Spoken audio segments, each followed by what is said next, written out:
The letter arrived on a Thursday morning and Edmund Ashford read nothing of it. He could not.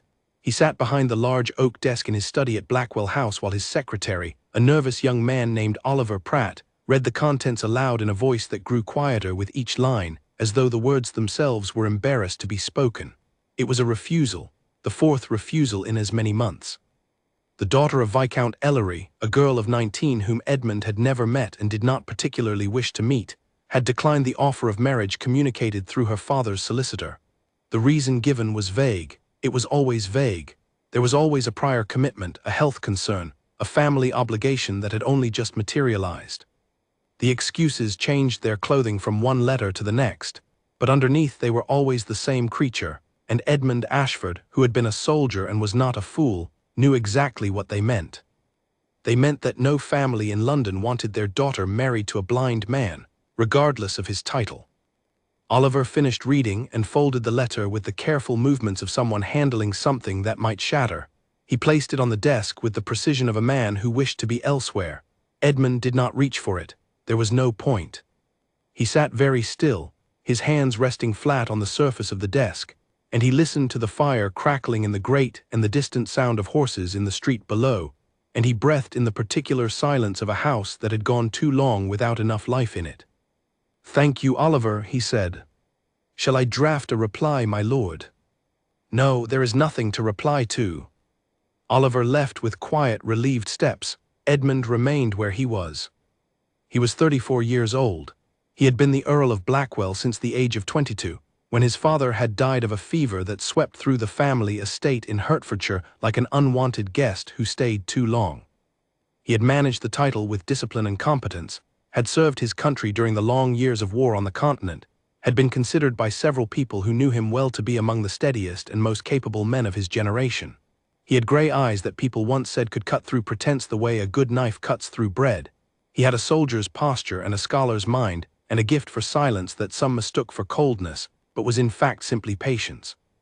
He had also been blind for 3 years, 2 months, and 11 days, and he knew the precise count because on the morning that Waterloo took his sight, he had made a private record of it in the way soldiers sometimes mark the dates of things that change everything.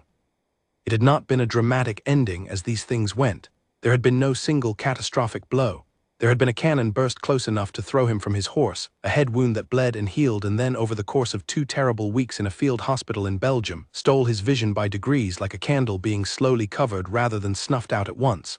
The surgeons had been honest, which he appreciated. They told him it was unlikely to return. They were right. By the time he was transported back to England, the world had become a place of voices and textures and sounds, and the memory of colors that grew slightly less precise with every passing month. He adapted because he was the sort of man who adapted. He learned the geography of Blackwell House until he could walk from his bedroom to his study to the drawing room to the kitchens without a hand on the wall. He reorganized his books so that Oliver could describe their locations to him in a system they devised together. He learned to identify his household staff by the particular rhythm of their footsteps, the weight of their breathing, the specific way each person entered a room. He rode less than he once had but did not stop entirely. He managed his estate through a combination of good staff, a reliable land agent named Horatio Finch, and a memory for numbers that had always been one of his better qualities. What he could not entirely manage was the fact that Blackwell needed an heir. He was the last of his line. His father had been an only son, and Edmund himself had no brothers. There was a cousin, a man named Harlan Ashford, who lived in Bath and spent his time being pleasant to people he considered useful and dismissive of everyone else. Edmund had known Harlan since childhood and regarded him with the mild dislike one reserves for a piece of furniture that is always in the wrong place. The thought of Harlan inheriting Blackwell Park, of Harlan sitting at this desk and managing the tenant farmers who had worked this land for generations, of Harlan making the small daily decisions that kept 63 families housed and employed and fed, was something Edmund could not allow himself to dwell on too long. So he had instructed his solicitor, a meticulous man named Mr. Grantham, to make inquiries, to approach families with marriageable daughters, to communicate clearly and without apology that the Earl of Blackwell was seeking a wife and was fully capable of managing his responsibilities despite his disability, and that the financial arrangements on offer were generous. Mr. Grantham had done all of this with professionalism and discretion, and the families of London had responded with polite, creative, unvarying refusal. The problem, Edmund understood, was fear. Not cruelty exactly, though cruelty was in there somewhere beneath the surface of the polite letters. It was the particular fear that society had of anything that deviated from what it considered normal. A blind Earl was outside the comfortable story that families told themselves about the futures they were building for their daughters. He could not be seen escorting a wife through a ballroom with the easy confidence that London society required. He could not read the expressions on the faces of people who spoke to him, could not catch the subtle visual signals that the social world traded in constantly. He was, in the estimation of the ton, a liability, regardless of his title and his income, and the fact that his mind remained precisely as sharp as it had ever been. What they did not consider, because they did not know him and were not particularly interested in knowing him, was that Edmund Ashford had spent 3 years learning to understand the world without sight, and that the result was a man who was, in many respects, harder to deceive and harder to dismiss than almost anyone they would meet in a drawing room in Mayfair. He stood from his desk and moved to the window. He could feel the warmth of the morning sun through the glass, a faint and welcome pressure on his face. He listened to the city. London in spring had a particular sound that he had learned to love in a new way since losing his sight, a layered, living sound of wheels and voices and bells and birds all running together like threads in cloth. He had grown up here during the season, had learned to read this city the way other men learned to read maps, and the sound of it was still, even now, deeply familiar. His hound, a large red dog named Copper, who had been his companion for 5 of the most important years of his life, lifted his head from the floor by the fireplace and looked at him. Edmund could not see this, but he heard the shift of the dog's weight and the quiet exhale that meant the animal was alert and watching. "We are all right," he said, to the dog and possibly to himself. Copper settled back with a long sigh. Edmund remained at the window and thought about the letter and thought about Harlan and thought about the particular quality of silence in Blackwell House during the long winter months, a silence that had weight and texture and that he was growing tired of carrying. He thought about what it meant to want something and to be told, repeatedly and politely, that it was not available to him. He thought about the fact that he had survived Waterloo, had survived the loss of his sight, had survived 3 years of rebuilding a life that bore almost no resemblance to the one he had expected, and that he was not prepared to accept that this one remaining problem was simply unsolvable. He turned from the window and went to his desk and sat down again. "Oliver," he called. The secretary appeared in the doorway with the speed of a man who had been standing nearby waiting. "My lord." "Write to Mr. Grantham, tell him to broaden the scope. I am not interested only in the families of the first rank. Good family and sound character are the requirements, everything else is flexible." He paused. "And tell him that I want to be informed of every refusal as it comes, not collected at the end of the week. I prefer to know things promptly." "Yes, my lord." "And Oliver, the roof on the east wing, has Finch sent his estimate yet?" "It arrived yesterday, my lord. I was going to bring it this afternoon." "Bring it now." "The roof will not wait because I am in a dark mood, and I would rather deal with something I can actually fix."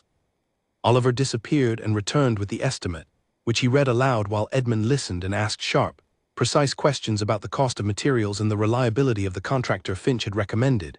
And for the next 2 hours the 4th letter of refusal from the house of Viscount Ellery was simply a piece of paper on a desk, and Edmund Ashford was simply an earl doing what earls did, which was manage and plan and continue forward, regardless of what the morning had brought. But the silence came back in the evening, as it always did. He ate alone in the dining room, which was a room designed for 12 people, and felt therefore like eating inside an empty church. Copper sat beside his chair. Oliver had gone home to his rooms in Bloomsbury.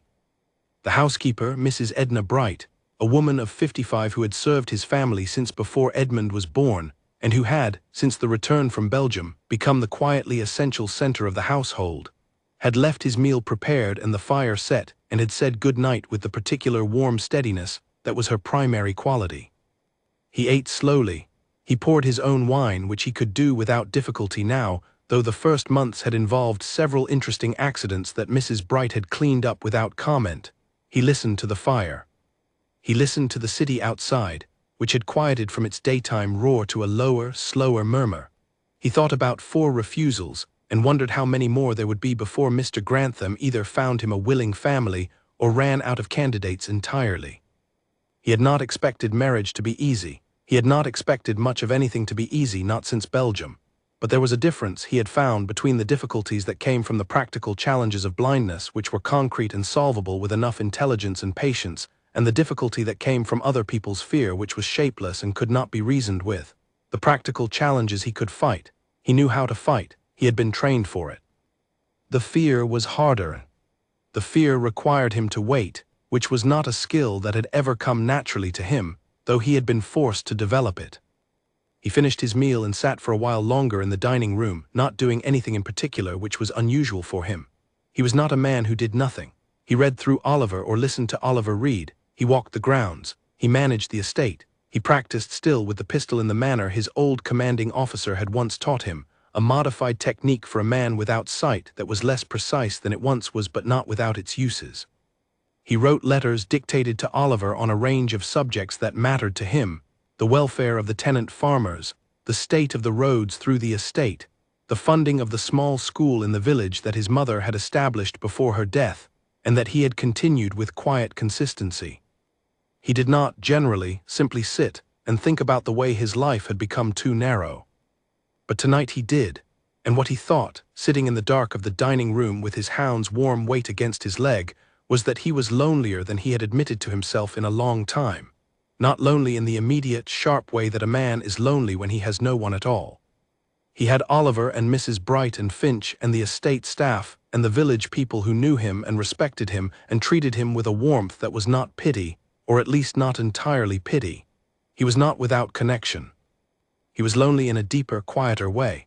The way that comes from realizing that connection requires two people to lean toward each other with roughly equal intention, and that he had been for 3 years the only one leaning. The people around him were loyal and kind and competent, but they were not his equals. They did not argue with him. They did not challenge him. They did not speak to him the way one adult speaks to another when both people have agreed to be honest. He wanted a wife, not merely for the practical reasons that Mr. Grantham was diligently pursuing. He wanted a companion. He wanted someone in this house who was here for the same reason he was here, not because they were employed to be, but because they had chosen it. He wanted, though he would not have said this aloud to anyone, someone to share the particular texture of a long day with, the small things, the meal, the fire, the sound of the city at night. He was aware that this was not what the marriage market was designed to provide. He was aware that what he was describing was not a transaction, but something rather more complicated. But he was 34, and he had been a realistic man since long before Belgium, and he also understood that if you waited for life to offer you exactly what you wanted in precisely the form you wanted it, you would wait considerably longer than was wise. So he would do what he had always done. He would continue. He would instruct Mr. Grantham to broaden the search. He would manage the roof and the estate accounts and the school in the village.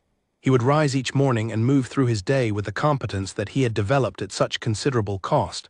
And he would wait with the patience that he had also developed at considerable cost to see what came next. Copper shifted against his leg, and Edmund reached down and put his hand on the dog's head. "Tomorrow," he said quietly. It was not a particularly meaningful word, but it was enough for tonight. The season of 1822 opened with the kind of fierce, glittering energy that London always produced after a long winter, as though the city itself had been holding its breath under the grey months, and finally exhaled all at once into champagne and candlelight and the sound of carriage wheels on wet cobblestone. Balls were announced. Guest lists were assembled. Mothers of marriageable daughters began the familiar ritual of examining the field of eligible men with the focused intensity of generals planning a campaign.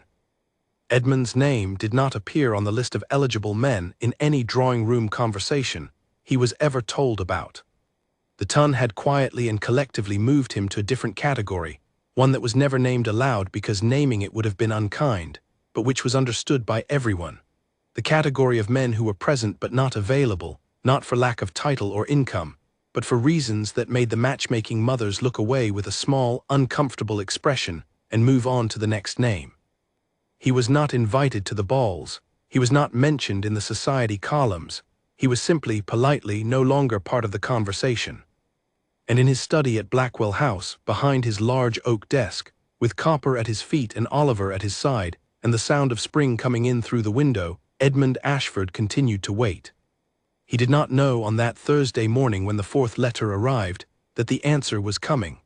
He did not know that it would arrive in the form of a man's desperation and a woman's quiet, precise courage, and that it would change the particular quality of the silence in Blackwell House in ways he had not imagined possible. He only knew that he was not finished yet, and that there is a very significant difference between a problem that cannot be solved and a problem that has simply not yet met the right person.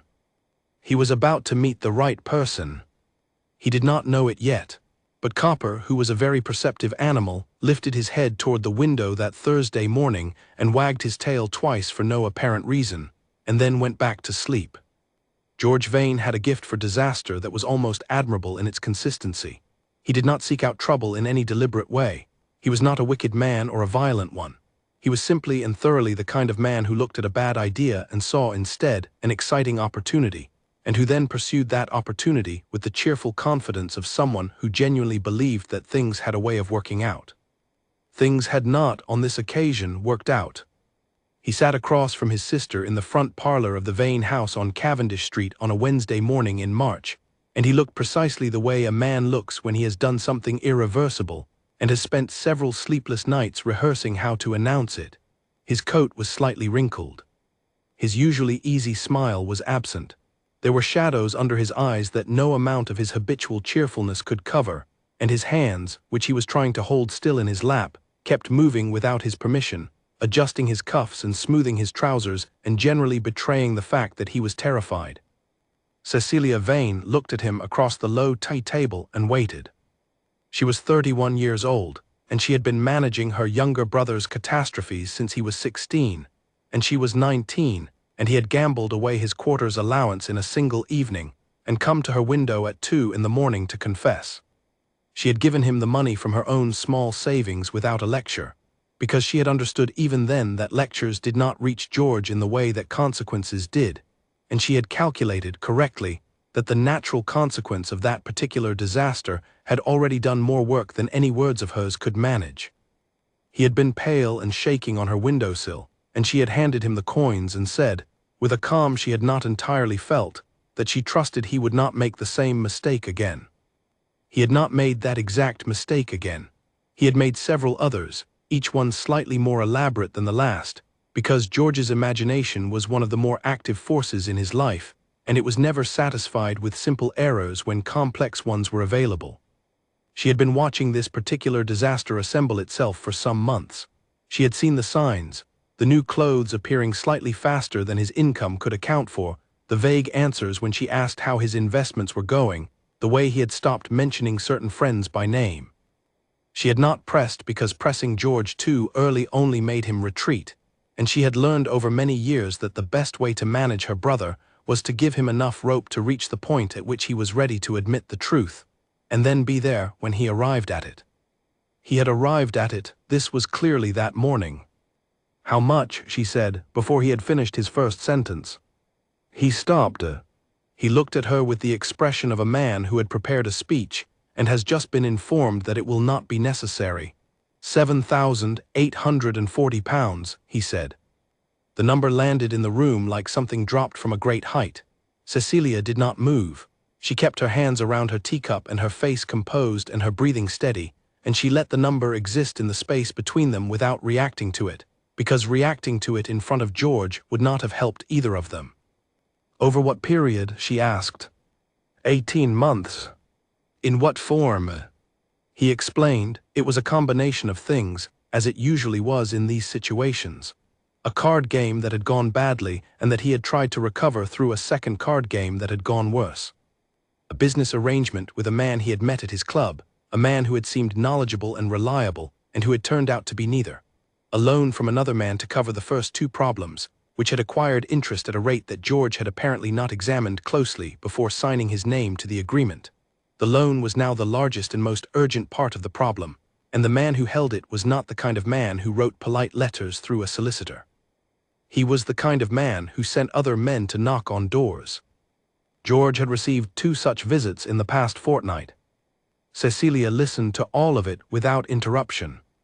When he finished, she set her teacup down with great care, as though she were placing something fragile on a surface she was not sure would hold it, and she was quiet for a moment.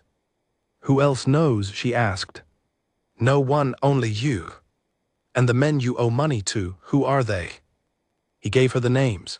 She did not recognize the first two, but the third name, the man who held the largest loan, was known to her by reputation, and the reputation was not a good one. He was a man who had made a considerable fortune through lending money to people in desperate situations at rates designed to make desperation permanent, and who had, on more than one occasion, exercised his legal rights in ways that had ruined the families of men who could not pay. She understood the situation with complete clarity. The family had some assets, but not liquid ones. The house on Cavendish Street had a mortgage. The small property in Kent that had been their mother's had been sold 3 years ago to cover another of George's smaller disasters, the one that she still thought of as the Yorkshire incident. There was no obvious reserve to draw on. There was no relative with the resources to help, at least not one who did not come with complications that would create a different kind of problem. Their father's brother, Uncle Philip, had money but also had opinions and conditions and a tendency to make assistance feel like punishment. She had managed smaller versions of this situation before, through careful economy and the quiet liquidation of things that could be liquidated.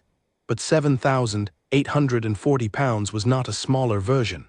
It was the full-scale catastrophe that she had, somewhere in the back of her very clear mind, understood was eventually coming, and that she had hoped would not come in quite this concentrated a form. George was watching her with the specific expression he wore when he had decided to stop defending himself and simply accept whatever was going to happen.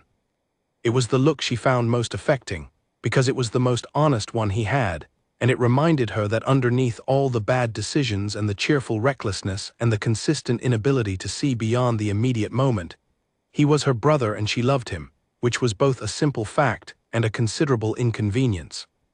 "There is something else," he said. She looked at him. He reached into his coat and produced a letter. He held it across the table to her with the careful gesture of a man who is not sure how the thing he is handing over will be received. "This came to me through Grantham, the solicitor. He contacted me last week." She took it. The envelope was addressed to George in a formal hand. She opened it and read. It was a letter from a solicitor named Mr. Grantham, acting on behalf of his client Edmund Ashford, the Earl of Blackwell. The language was precise and professional and admirably direct. The Earl of Blackwell was seeking a wife of good family and sound character. He was aware that his circumstances, specifically the disability he had sustained during the war, had made this search difficult through conventional channels. He was therefore approaching the matter through less conventional means, and had authorized his solicitor to make contact with several families whose situations might make such an arrangement of mutual benefit.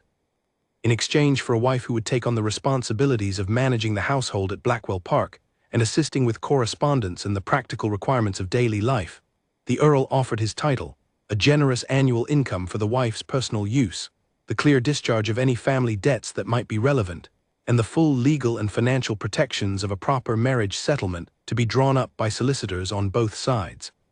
He did not request beauty or musical accomplishment or skill in watercolor or any of the qualities that society conventionally considered necessary in a wife.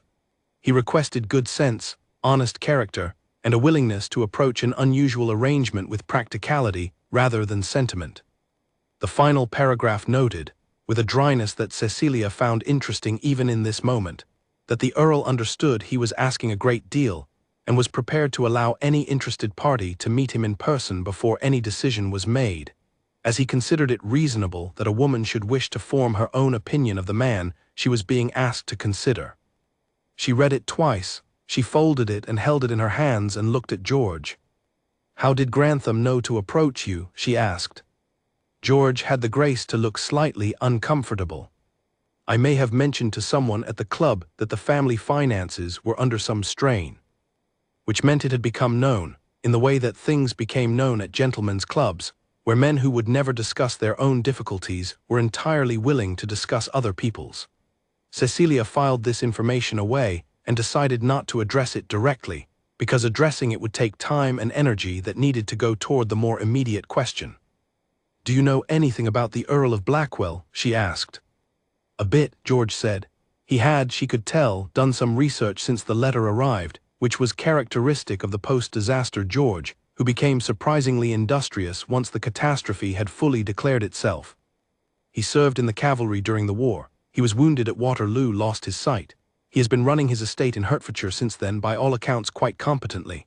He is said to be a quiet man, very private. There is a cousin who stands to inherit if he does not marry, a man called Harlan Ashford, who apparently nobody likes very much. The estate is healthy. The title is old and solid. Blackwell Park is said to be substantial, if a bit in need of attention. Cecilia looked at the letter again. She thought about Edmund Ashford, whom she had never seen and did not know, who had sat somewhere behind a large desk and dictated this very precise and unsentimental document through a solicitor, because the conventional way of finding a wife had closed to him, and who had decided to try a different approach with the same directness that she suspected had characterized everything he had ever done. She thought about the figure of £7,840. She thought about the men who had knocked on George's door. She thought about what it would mean to say yes. She thought about what it would mean to say no. "Tell Grantham," she said at last, putting the letter on the table between them, "that I would like to meet the Earl before I decide anything." George blinked. "You are considering it." "I am considering meeting him," she said. "That is not the same thing. A decision comes after information, not before it." This was a philosophy that had always distinguished Cecilia from her brother. George made decisions on instinct and then assembled the information afterward, which was why he was sitting in her parlor with shadows under his eyes and £7,000 of disaster in his lap. Cecilia gathered the information first, evaluated it with the steady practicality that had been her primary quality since childhood, and then decided. It was not the most exciting approach to life.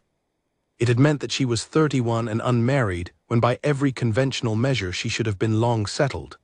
But it had also meant that she had never, in all her adult life, been in a situation that she had not, on some level, anticipated and prepared for.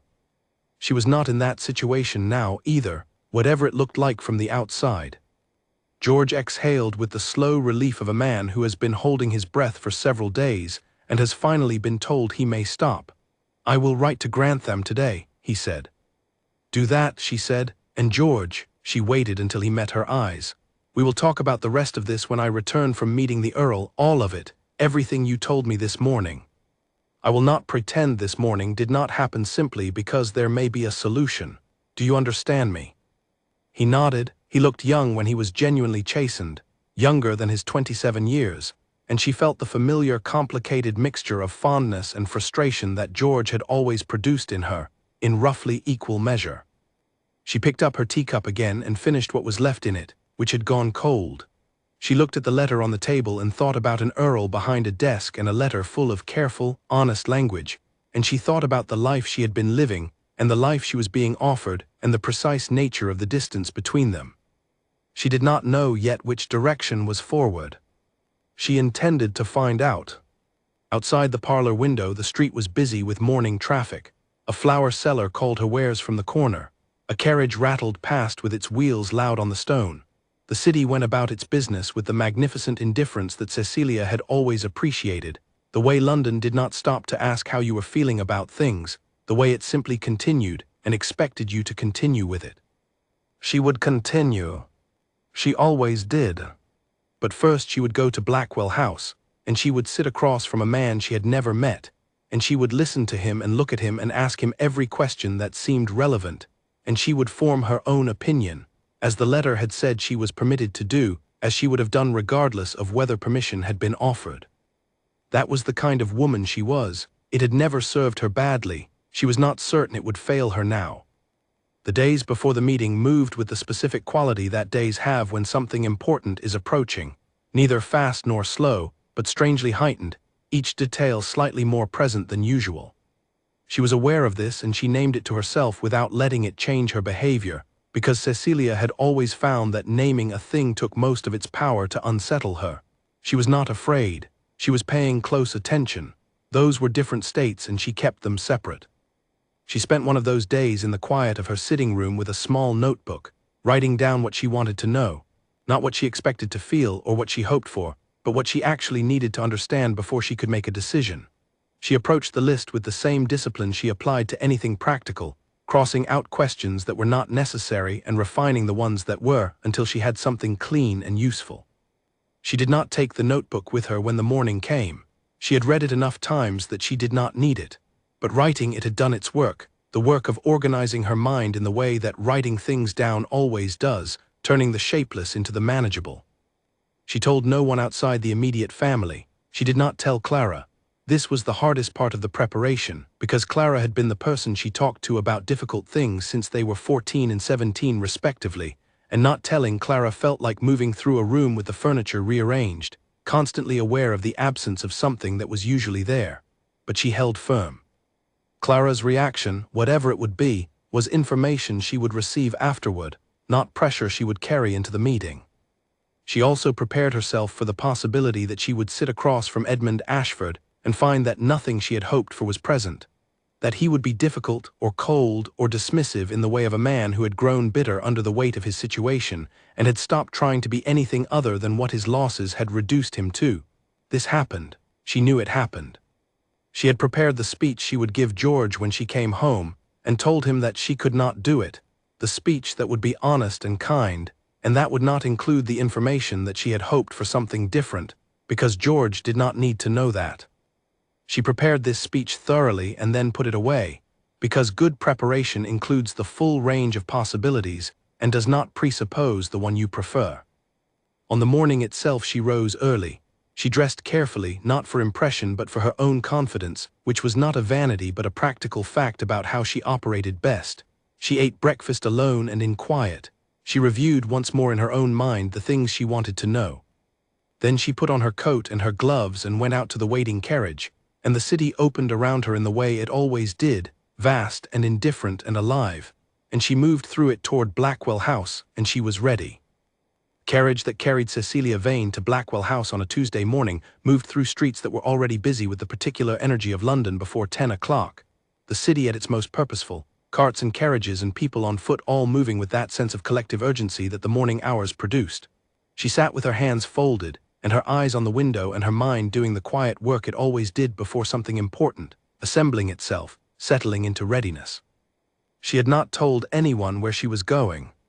Her closest friend, a woman named Clara Whitmore who had been her confidante since their schoolroom years, knew only that Cecilia had some business to attend to. Her sister-in-law Louisa, George's wife, knew nothing at all. Cecilia had not kept it secret out of shame or uncertainty, but because she had a strong instinct that this particular decision needed to be made without the weight of other people's opinions pressing on it, and that every person she told in advance would arrive with their own fears and expectations and well-meaning concerns, all of which would add noise to a situation that needed to be approached with as much clarity as she could manage. She had done her own research in the week between George's confession and this morning. She had asked careful questions of people who were unlikely to understand why she was asking them. She had spoken to a retired colonel who had served in the same campaign as Edmund Ashford, a man named Colonel Firth whom she knew through a distant acquaintance, and she had asked him, over the course of a perfectly ordinary social call, what sort of officer Ashford had been. The colonel's face had changed when she mentioned the name, not with pity, which she had half expected, but with something that looked more like respect. He had said that Ashford was the kind of officer that men followed not because they were ordered to, but because they genuinely believed he knew what he was doing, which was, the colonel said, the rarest and most valuable quality in command. He had said that the injury had been a terrible thing, and that Ashford had borne it with a steadiness that the colonel found frankly remarkable, because he had seen men lose far less and be destroyed by it. He had not asked why Cecilia was inquiring, but his eyes had carried a question she chose not to answer, and he had said, as she was leaving, that whoever had the good sense to see past the obvious difficulty would find a man worth knowing. She had held that assessment alongside the letter from Mr. Grantham and the facts that George had assembled, and she had sat with it through several evenings in her room, thinking and not deciding, gathering and not concluding, until she felt that she understood the shape of what she was walking toward well enough to go and see the reality of it. Blackwell House was in the quieter part of Mayfair, on a street that was wide and well-maintained and lined with the kind of established trees that suggested the houses behind them had been there long enough to put down roots in more than the literal sense. The house itself was not the largest on the street, but it had a quality of solidity about it, the quality of a building that had been built by people who intended it to last, and had not been wrong about that intention. The stone was clean. The windows were well proportioned.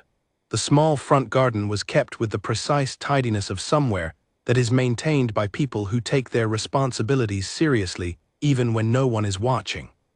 She was met at the door by a butler of considerable age and considerable dignity, a man named Mr. Cobbs, who had the specific manner of a butler who has been in service long enough to have formed his own opinions about everyone who walked through the door, and was too professional to say them aloud, though not too professional to communicate them through extremely subtle shifts in expression. He received her card and showed her into a drawing room that was comfortable and well furnished in a way that was not fashionable but was solid and good, and left her there while he went to inform his lordship. She had expected to wait. She was prepared to wait. She looked around the room carefully, because she had always found that rooms told you a great deal about the people who lived in them, particularly the things that were absent as much as the things that were present. There were books, arranged with unusual order, in sections that she could see had been organized by a system she did not immediately recognize.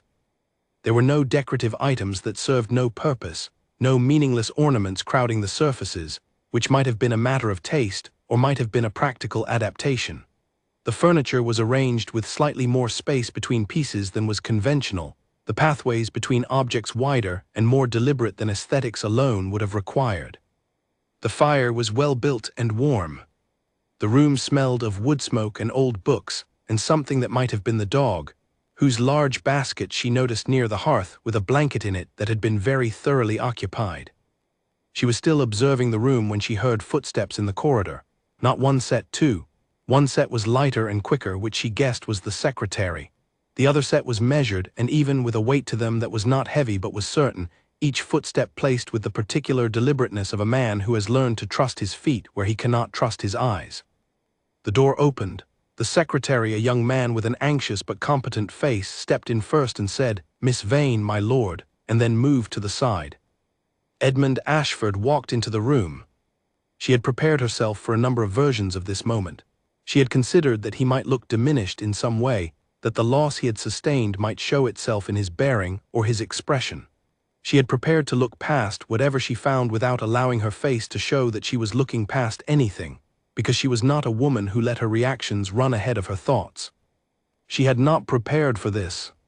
He was tall, that was the first thing, a simple physical fact that she noted with the same neutrality with which she noted everything.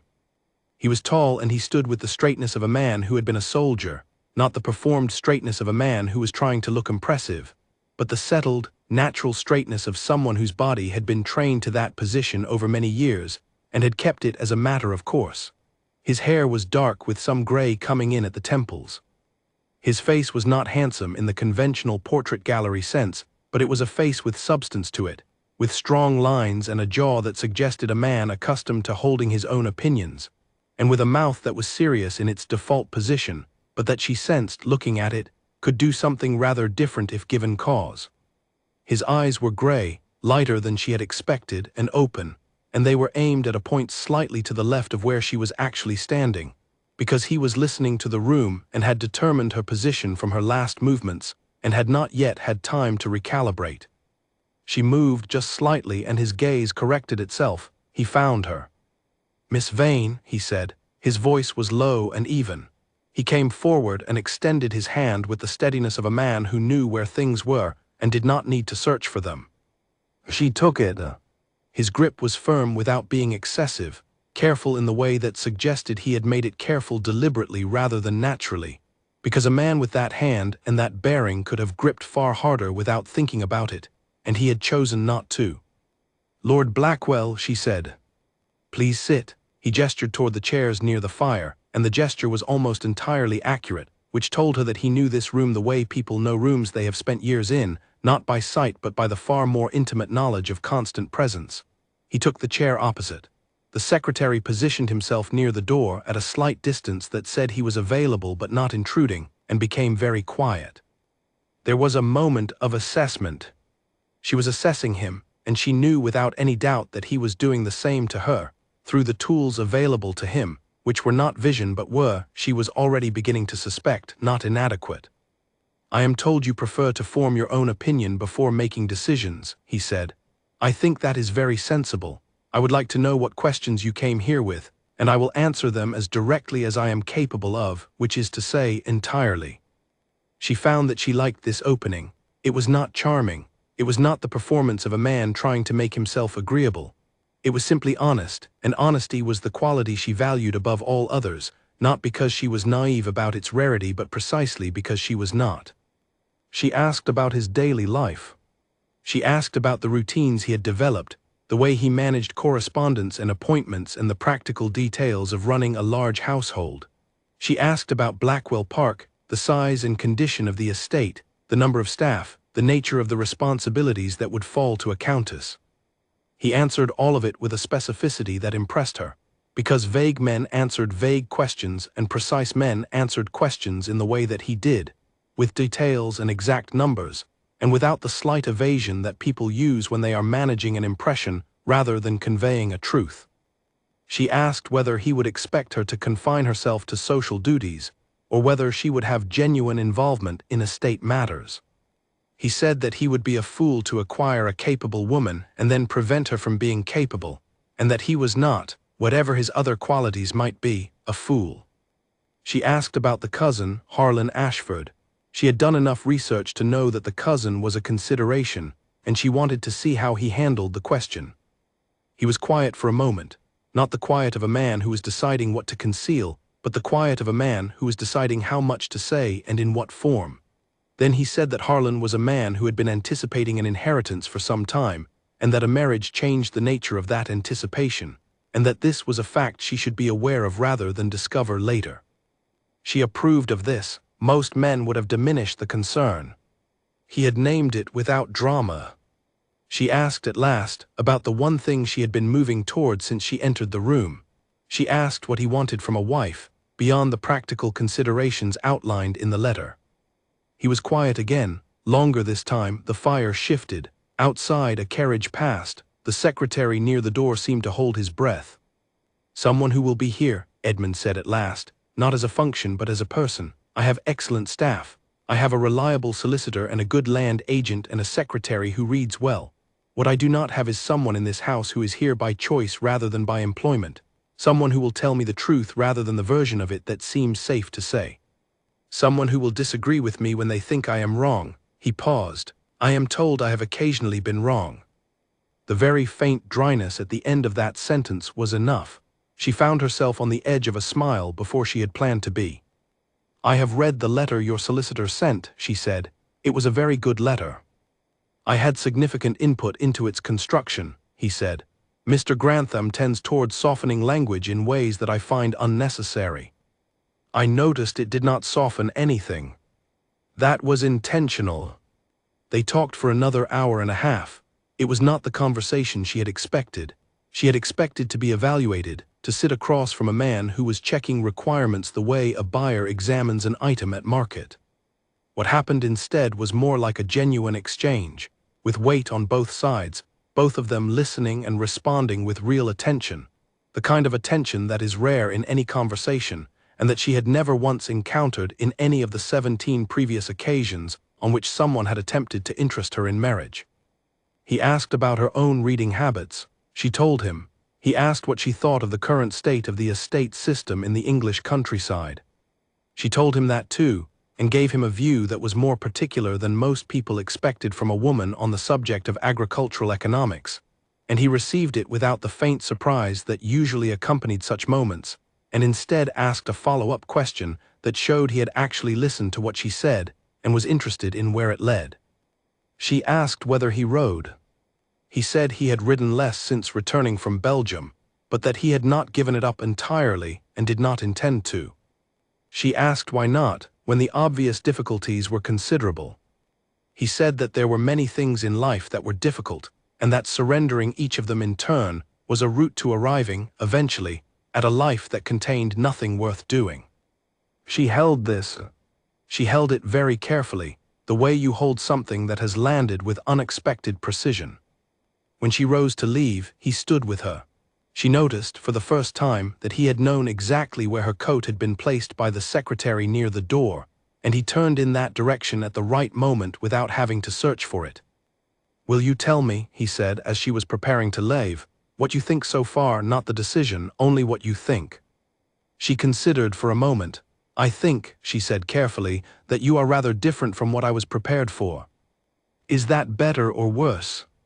"It is more interesting," she said. "Which, in my experience, tends to be better."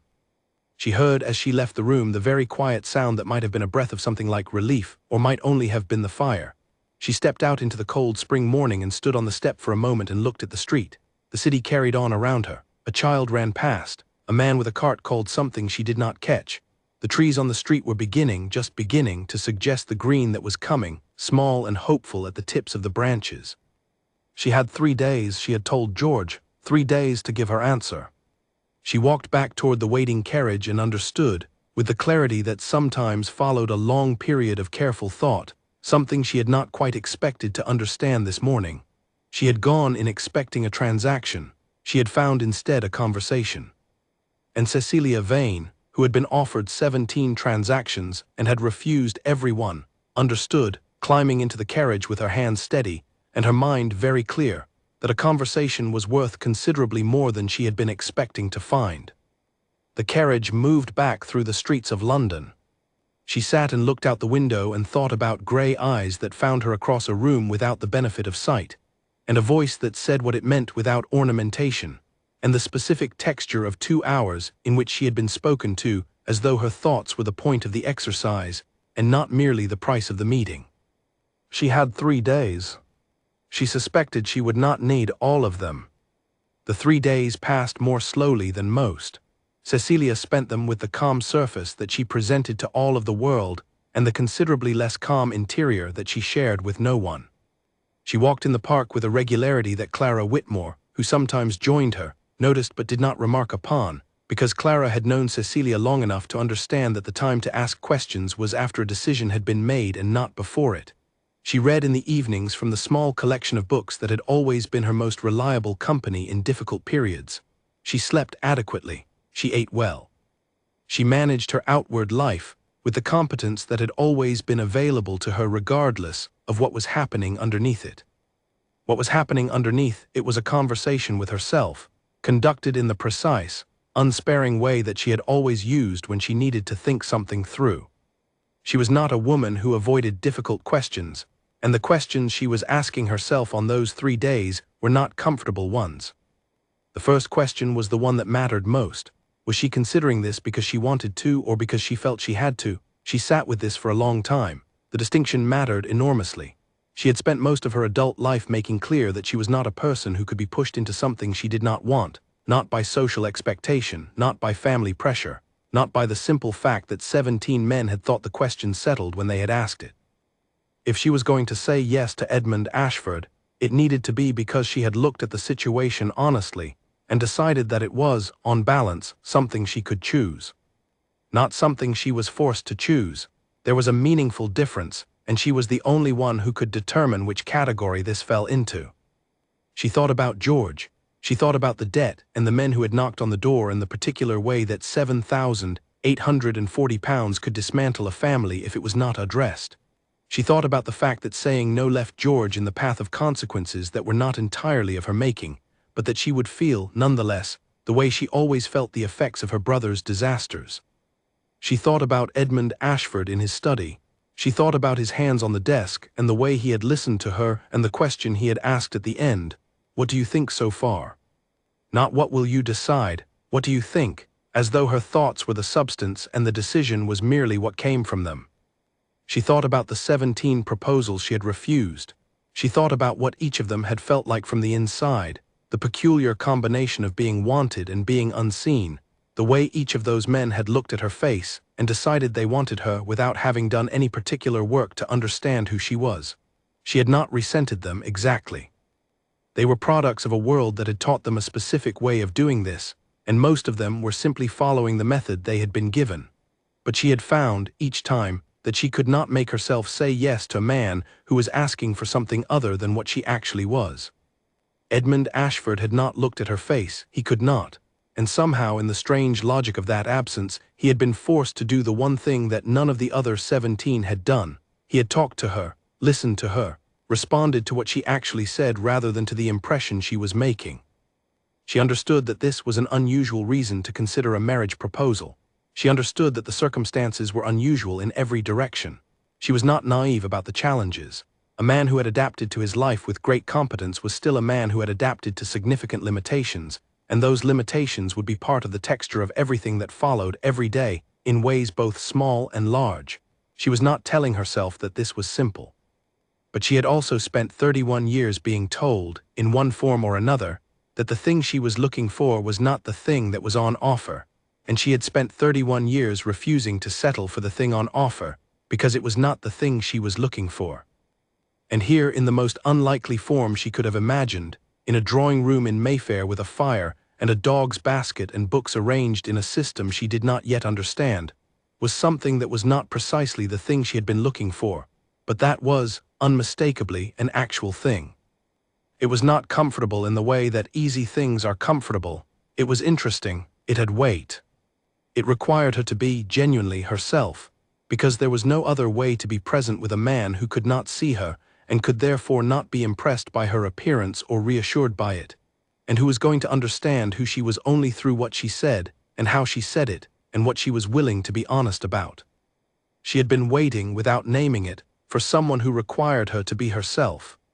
She sent her acceptance on the morning of the second day.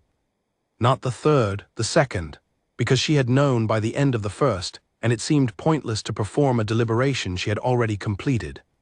George received the news with an emotion so complicated that it came out as a simple, long exhale, followed by a very genuine and rather watery thank you that she accepted without comment.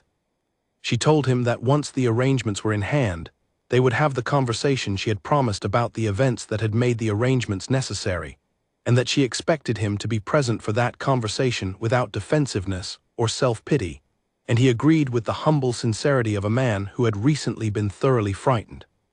Then she went home and sat in her room and thought about what she had done. She was 31 years old. She had refused 17 proposals.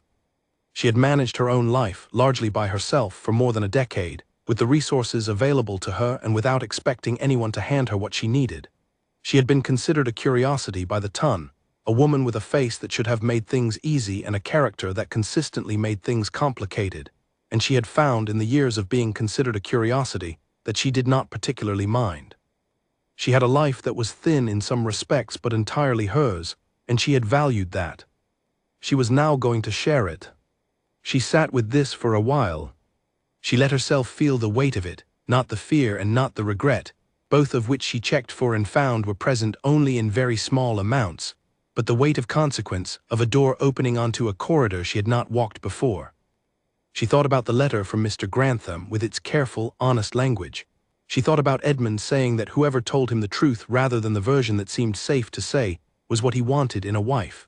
She thought about the dog basket by the fire and the books in their orderly arrangement and the way he had said, when she asked about the cousin, that she should not apologize for asking things she needed to know. She thought, this is a man who values the same things I value. It was not love, she did not pretend it was. She was far too clear-eyed and far too experienced in her understanding of the world to call it love on the basis of a 2-hour conversation and a carefully worded letter. But it was something. It was the beginning of respect, and respect was, in her considered opinion, a considerably more durable foundation than most of what the world called love, especially the variety it sold in ballrooms and subscription concert halls to young women who had not yet learned the difference between the feeling of something and the reality of it. She sent a note to Clara that afternoon. It said only, "I have some news, come on Thursday."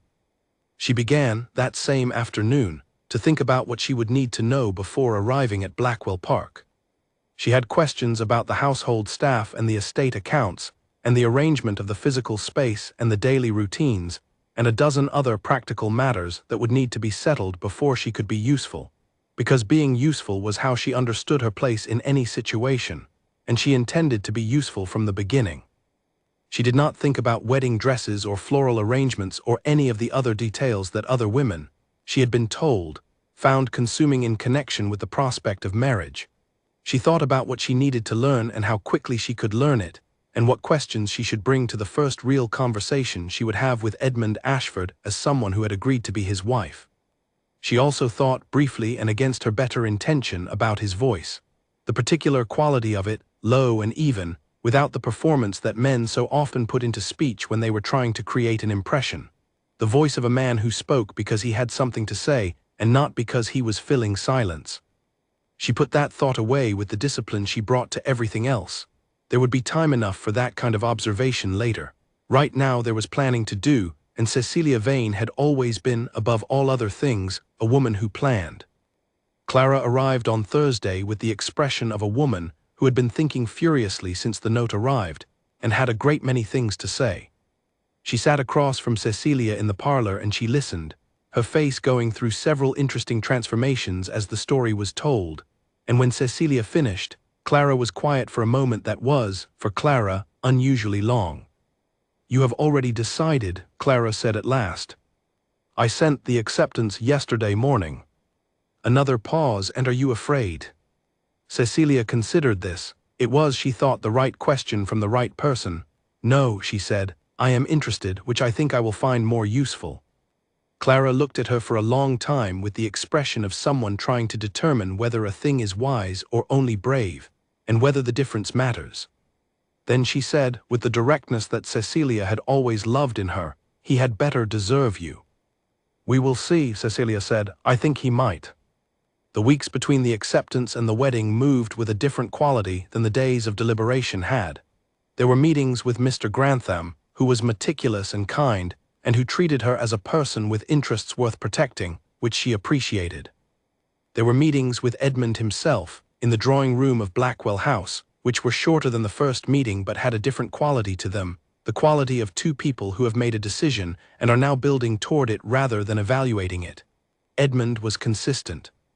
He was the same person in the second and third meetings that he had been in the first, which was the most important thing she learned in those weeks, because people who are performing eventually show the seams of the performance, and he had no seams.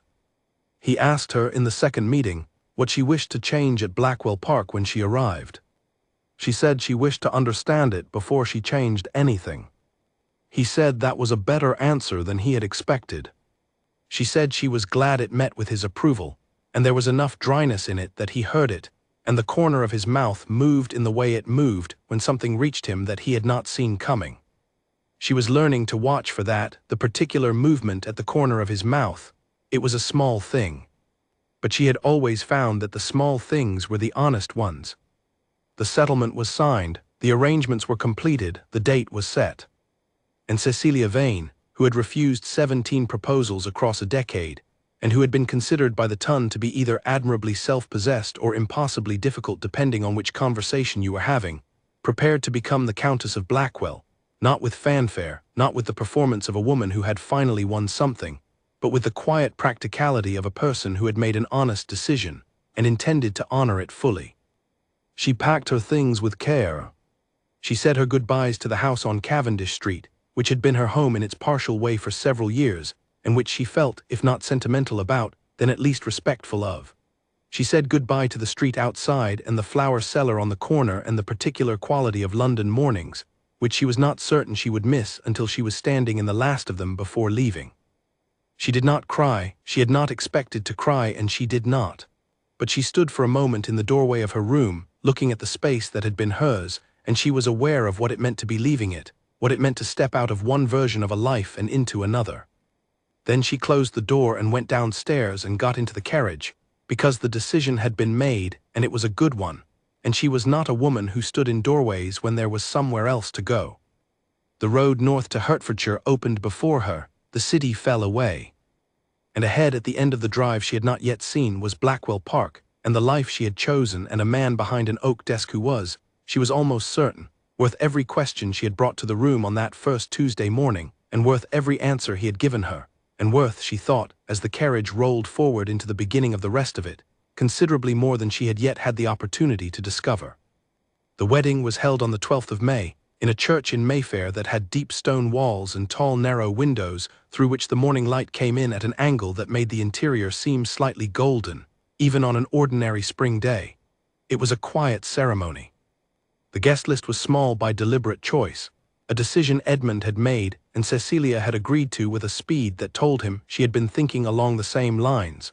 which was the first of several moments in the days leading up to the wedding when they had arrived at the same point from different directions without having discussed it in advance.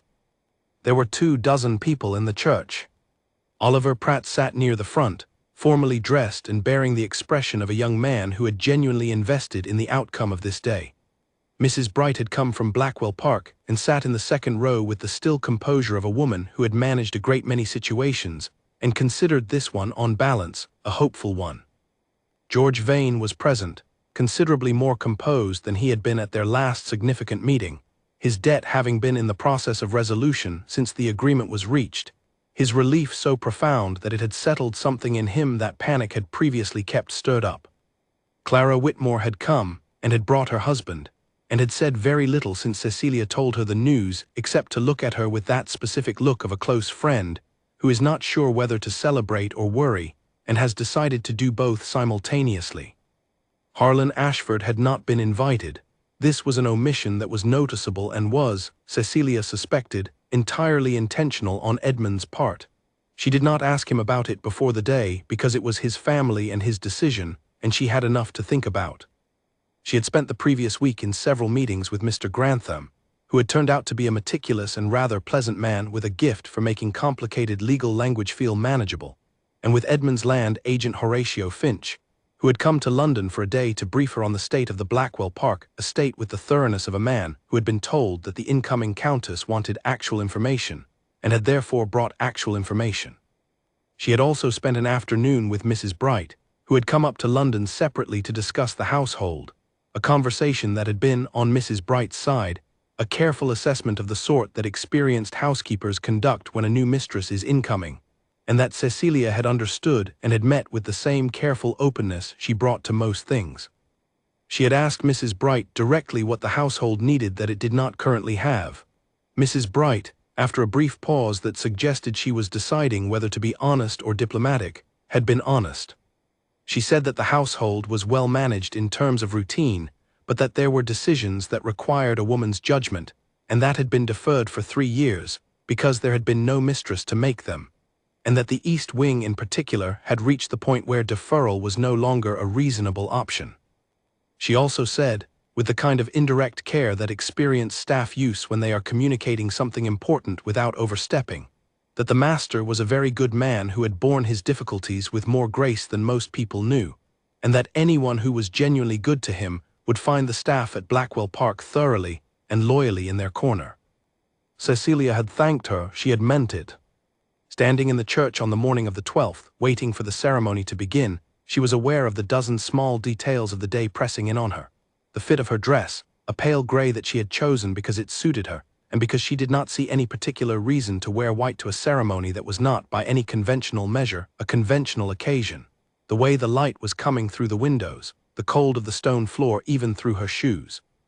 The sound of the small congregation settling into their seats.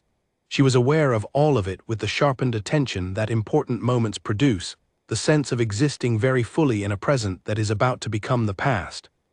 Edmund was already at the altar when she entered. He stood with his back partly to her, turned toward the officiant, and he was very still in the way that she was already beginning to recognize as characteristic, the stillness of a man who has learned to stay anchored in place, so that the world can orient itself around him rather than moving through a world that refused to stay still. He was wearing dark clothes with the care of a man who had dressed formally many times and knew how to do it well, and his posture was exactly as she remembered it from Blackwell House, straight and settled, not rigid but grounded. He turned when she was halfway down the aisle. He had heard her, or heard the change in the room that her entry produced.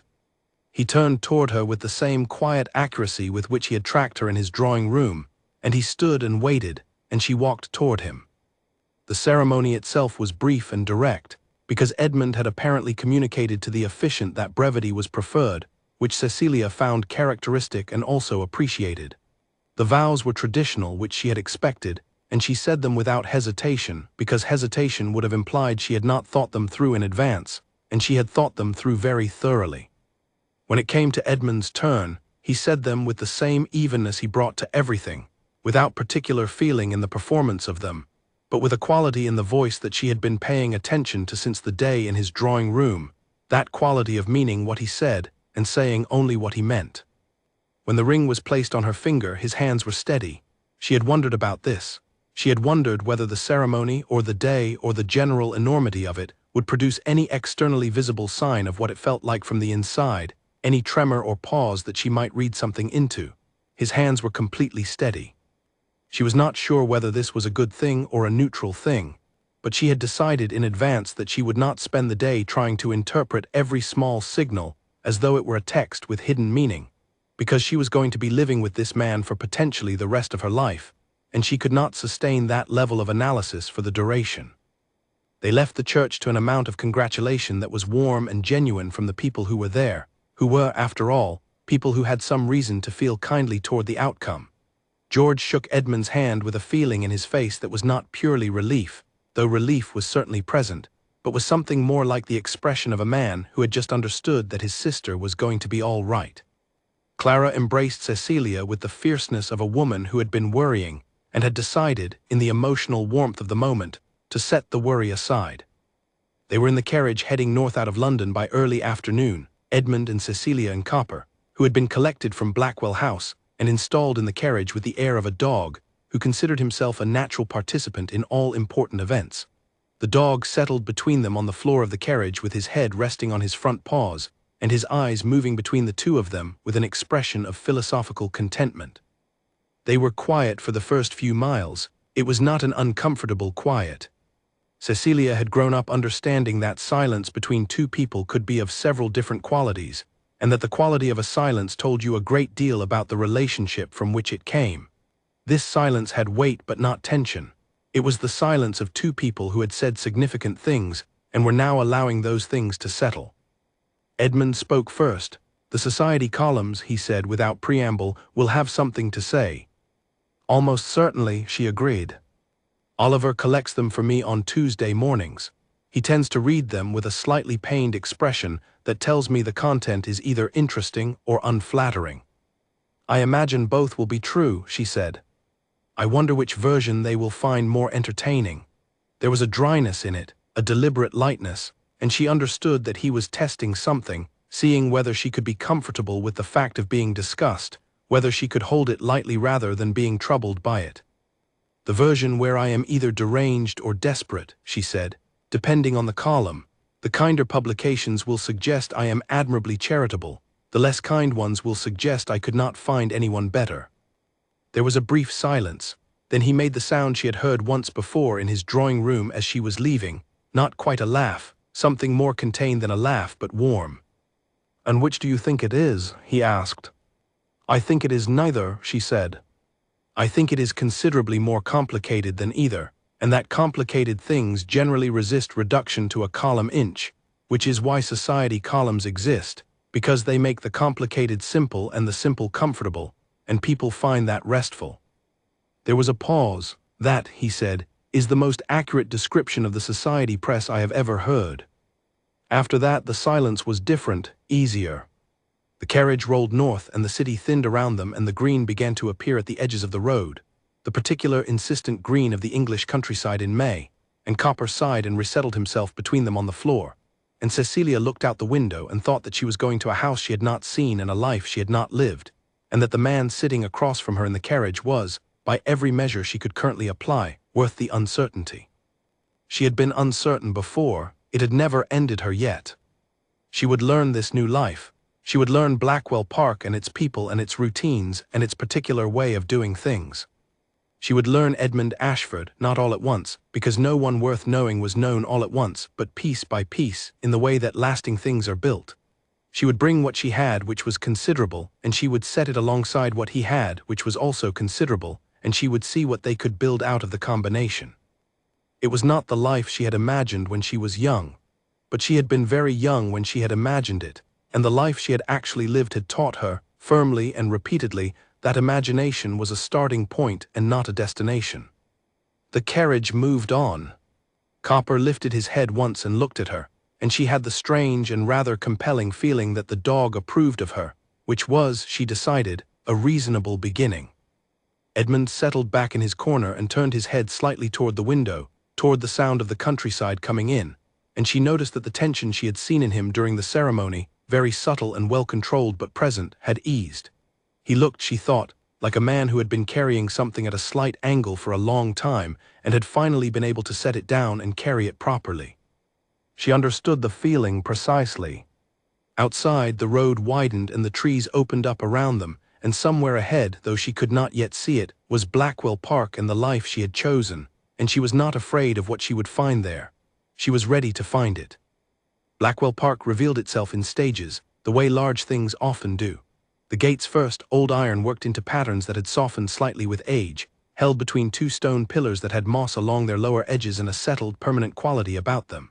Then the drive, long and straight, lined with trees that were old enough to form a canopy overhead, and that produced, as the carriage moved through them, a specific shifting quality of light that came and went between the branches. Then the house itself, appearing around a slight bend in the drive with the particular suddenness that houses sometimes have when they have been concealed by their own grounds long enough that the final reveal carries an impact. It was large, not absurdly large, not the kind of house that seemed designed to intimidate, but substantial and serious, built in a pale stone that had weathered to a warm color in the afternoon sun, and that gave the whole facade a quality of having been settled in this particular spot for long enough that the landscape had adjusted to accommodate it rather than the other way around. It was 3 stories, with a central section and 2 wings, and the proportions of it were good, which was the first architectural quality Cecilia noticed, that whoever had built or extended it had understood proportion and had not sacrificed it for size. What she also noticed, with the quick eye she brought to everything, was the east wing. Even from the drive it was visible, the slight difference in the roofline that spoke of a repair deferred past its time, the way one section of the upper windows seemed to sit at a fractionally different level than they should have. Mrs. Bright had mentioned it. The drive and the fronts of the house were immaculate in the way that things are immaculate when the people caring for them are conscientious. But the east wing carried the specific appearance of something that was holding on by a combination of good original construction and determined maintenance, and that could not hold on indefinitely. She filed this away without commenting on it. There would be time. Edmund heard the gravel change under the wheels as they turned at the front of the house. "We are home," he said. It was a simple statement, but the word home had a particular weight in it, not performed, just present, and she noted it. The household staff had assembled outside the front door. There were 12 of them, ranging from Cobbs the butler at the front, very dignified in his formal clothes, to a young girl at the back who was the kitchen maid, and who was twisting her hands together with nerves she had not quite managed to control. Between them were the housekeeper, the cook, several footmen, maids, and a groom named Percy who managed the stables. Cecilia went down the line. She spoke to every single person by name, which she had memorized from the list Oliver had provided in advance, and she asked each one a brief specific question, enough to show that she had taken the trouble to know something about each of them beyond their role. She remembered the names without checking. When she reached the kitchen maid at the end, the girl dropped a curtsy so profound that she nearly lost her balance. Cecilia asked her name and how long she had been at Blackwell Park and what she thought of the kitchen, and the girl answered in a rush of words that contained, buried in the middle, the information that the kitchen had a very good range but the pantry needed organizing, which was more useful than Cecilia had expected from a nervous 15-year-old in the first 5 minutes of a formal introduction. She thanked her with the same courtesy she had given to Cobbs and moved on. Edmund, standing slightly behind her, was listening to everything. She was aware of this. She did not perform for him. She simply did what she would have done regardless. She was going to be useful here. She could already feel the shape of it, the dozens of small places where her presence would make a difference to a household that had been doing its competent best with a gap at its center that nobody was supposed to mention, but that everyone, from Cobbs to the nervous kitchen maid, had been managing around for 3 years. That gap was now filled. She stepped across the threshold of Blackwell Park for the first time as its countess, and she did not look back at the carriage, and she did not make anything of the moment except what it was, which was a beginning. A real one.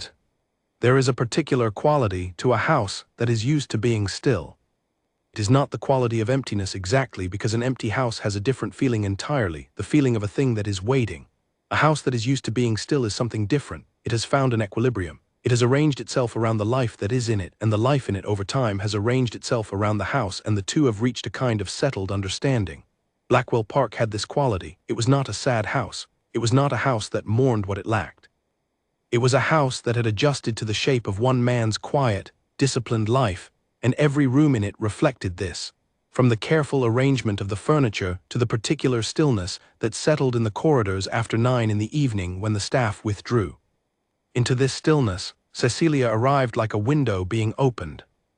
Not loudly, not disruptively. She was not a disruptive person by nature, and she had no interest in reshuffling things for the sake of change. But she was a person who was genuinely present in whatever room she occupied, and genuine presence, she was beginning to understand, was what Blackwell Park had been missing without knowing it had been missing it. The staff felt it first. Mrs. Hollies, the housekeeper who managed the interior day-to-day, came to her on the third morning with a list of household decisions that had been, as she put it carefully, pending, and that she had not had the authority to make herself.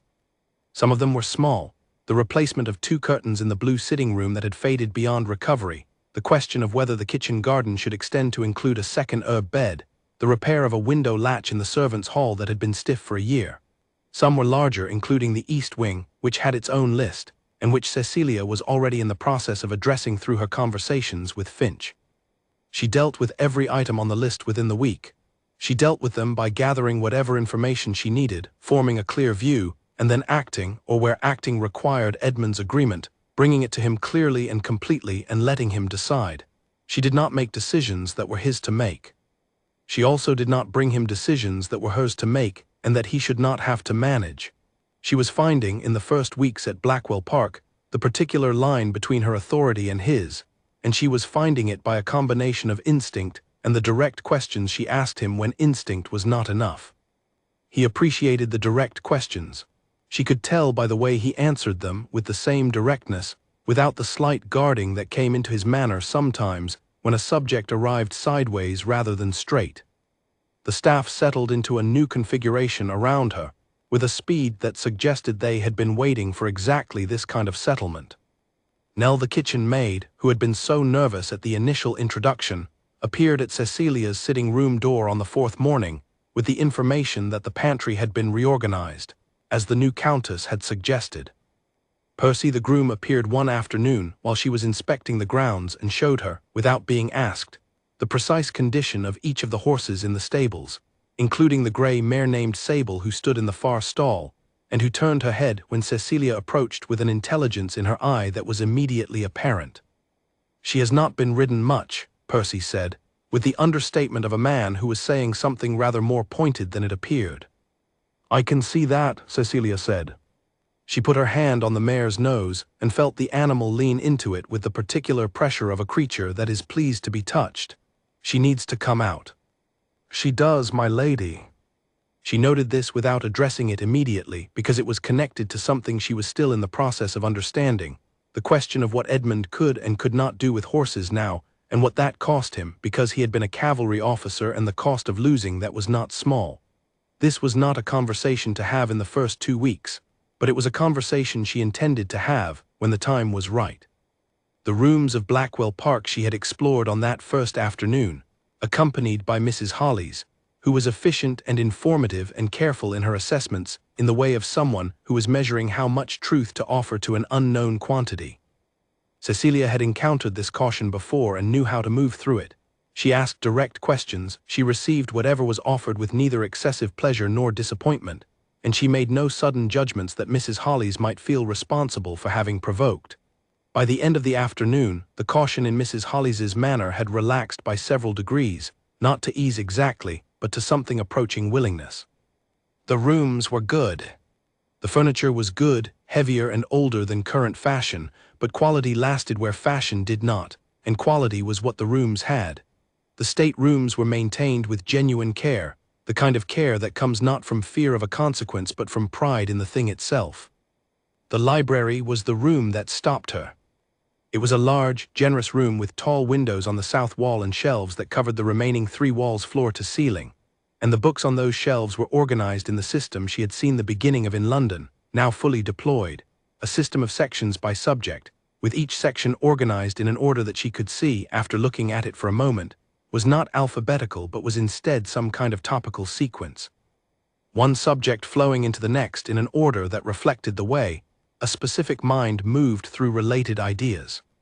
She stood in the library and looked at the shelves and thought about the mind that had created this particular order, not out of convention, but out of the logic of how it actually worked. And she felt, for the first time since leaving London, something that she identified after a moment as the specific pleasure that comes from being in a place that has been shaped by a genuine intelligence. She turned and asked Mrs. Hollies to show her the East Wing. Mrs. Hollies looked briefly uncertain, the expression of someone caught between professional honesty and the natural reluctance to present a problem before she had established whether the new mistress responded well to problems. Cecilia simply waited, and Mrs. Hollies led her to the East Wing. It was, as she had suspected from the drive, more compromised than the rest of the house. The plasterwork in the upper corridor had cracked in several places and showed the marks of a previous winter's damp. 2 rooms were being kept closed. The roof above the east section had been patched in a temporary way that had held for 1 season and would not hold for another. Cecilia looked at it all without the expression of someone finding a problem, and without the expression of someone pretending not to find it. She asked Mrs. Hollies several precise questions about the history of the damage, and received answers that told her the problem was not new, but that the decisions required to address it properly had been deferred because commissioning major repairs was not something that fell clearly within any existing member of staff's authority, and that the master had been aware, but had found the practical logistics of directing external contractors without being able to inspect their work directly to be a difficulty. This told her several things. It told her that Edmund was a man who could manage what was in front of him with great competence, but found it harder to manage things that required visual oversight of people he could not directly supervise. It told her that the staff were loyal and capable, but needed someone to make the decisions that had no other obvious home. It told her that the East Wing was the first concrete area where her presence at Blackwell Park would matter in a practical way, and that it needed to matter soon. She asked Mrs. Hollies to have Finch come to see her the following morning.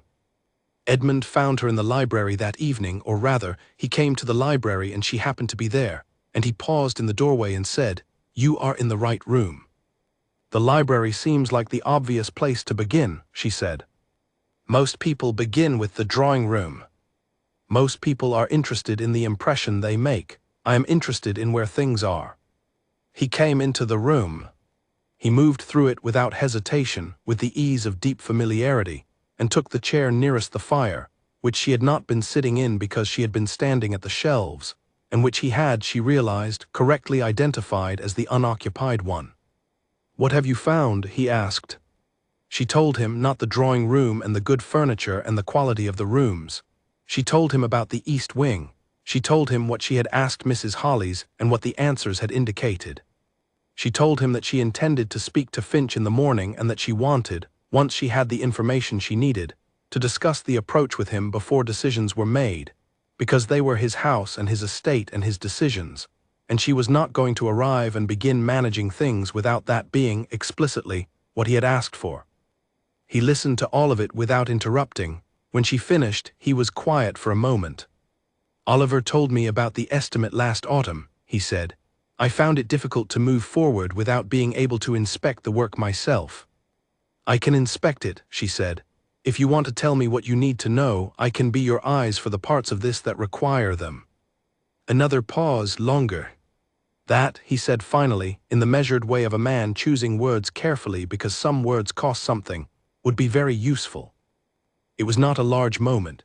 It was a domestic conversation about a roof and an estate and the practical management of a problem that needed addressing. But she understood, as it happened, that it was also something else. It was the first time Edmund Ashford had said in plain terms that there was something he found difficult and that her presence could help. The first time he had allowed the assistance to come toward him rather than deflecting it. She did not make anything of it. She simply said that she would report to him after speaking to Finch, and asked whether he usually sat in the library before dinner or preferred the study. "The library," he said. "Oliver reads to me here in the evenings when I am in residence. It is a better room for it." "What is he currently reading?" He told her. It was a work of natural philosophy, the third in a series, and his description of it was detailed and interested in the way that people only describe things they genuinely care about. She asked a question about the second volume, which she had read several years ago and had her own opinions about, and he turned his head toward her with the specific attention that she was learning to recognize as his version of looking at someone directly. They talked about the book until the dinner bell, which was, she thought, the most natural thing that had happened between them yet. The dinner that first night was served in the smaller of the two dining rooms, which had the advantage of a fireplace that made it warm. She sat at one end of the table and Edmund at the other, which was the convention, and after the first course she said, without preamble, that she thought the seating arrangement was a relic of a time when 12 people were present, and that she saw no reason to maintain it for 2, and that if he had no strong feeling about convention on this point, she would move to the chair on his left. He said he had no strong feeling about convention on that point. She moved. The conversation was easier. They talked about the estate, about the tenant farmers and the village, about Horatio Finch's qualities and the areas where the land agent's judgment could be relied upon and the areas where it required checking. Edmund knew his land with the thoroughness of a man who had spent years listening to detailed reports about it, and the knowledge was real and precise, not the general knowledge of a man who toured the property occasionally, but the specific, deep knowledge of someone who had paid close attention. After dinner, they sat in the library again.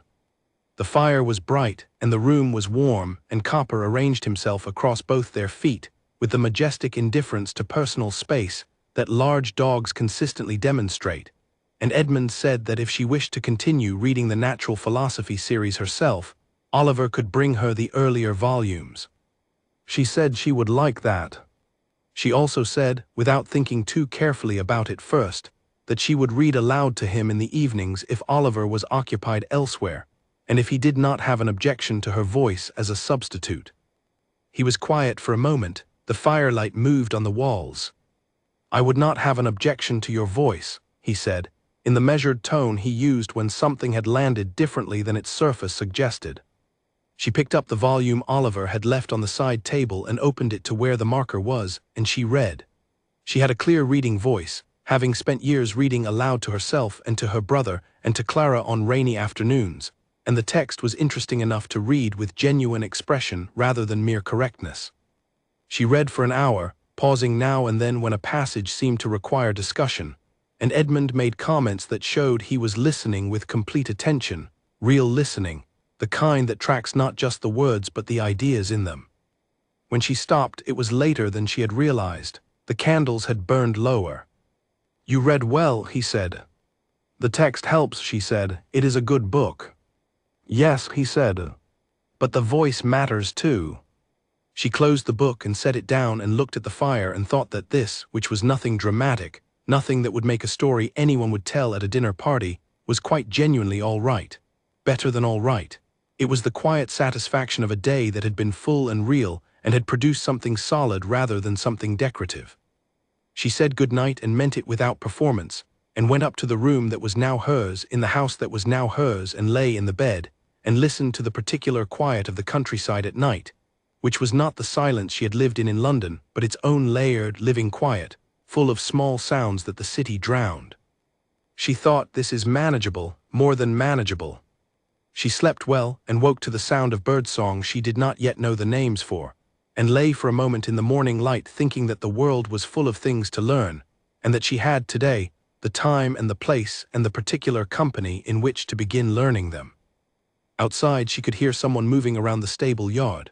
The house was waking up. It was an ordinary morning at Blackwell Park, the kind that had happened here every day for years without her, and that was now going to happen every day with her in it. And she found, when she sat up and pushed back the curtain and looked at the pale morning sky over the grounds, genuinely glad to be here for it. She got up. She had work to do. The argument about the horse happened on a Thursday.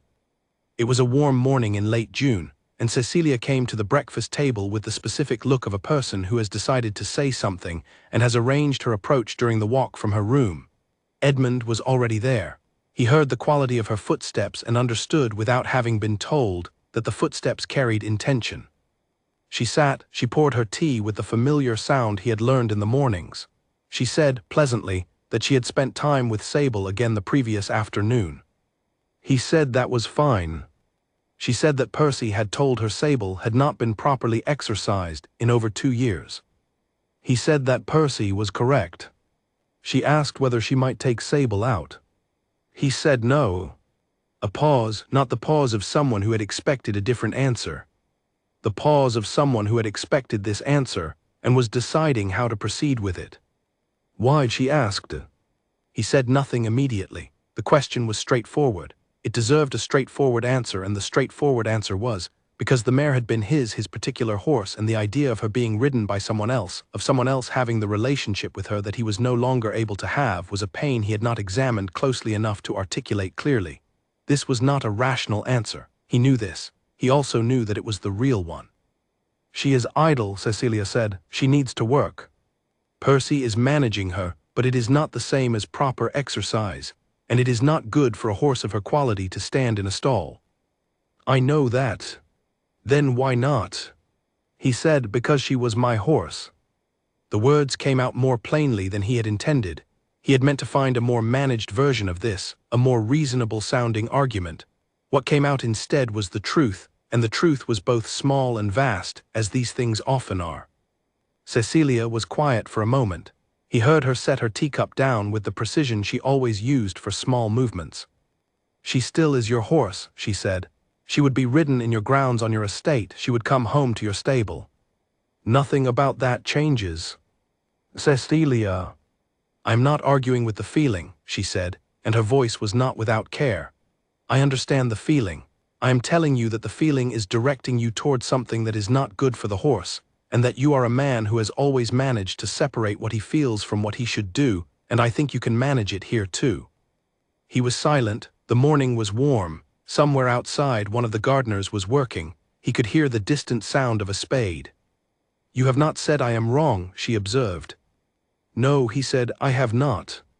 Another pause, then he said, "What would you do with her?" She told him. She would take Sable out every morning that weather permitted, on a route that stayed within the Blackwell Park grounds.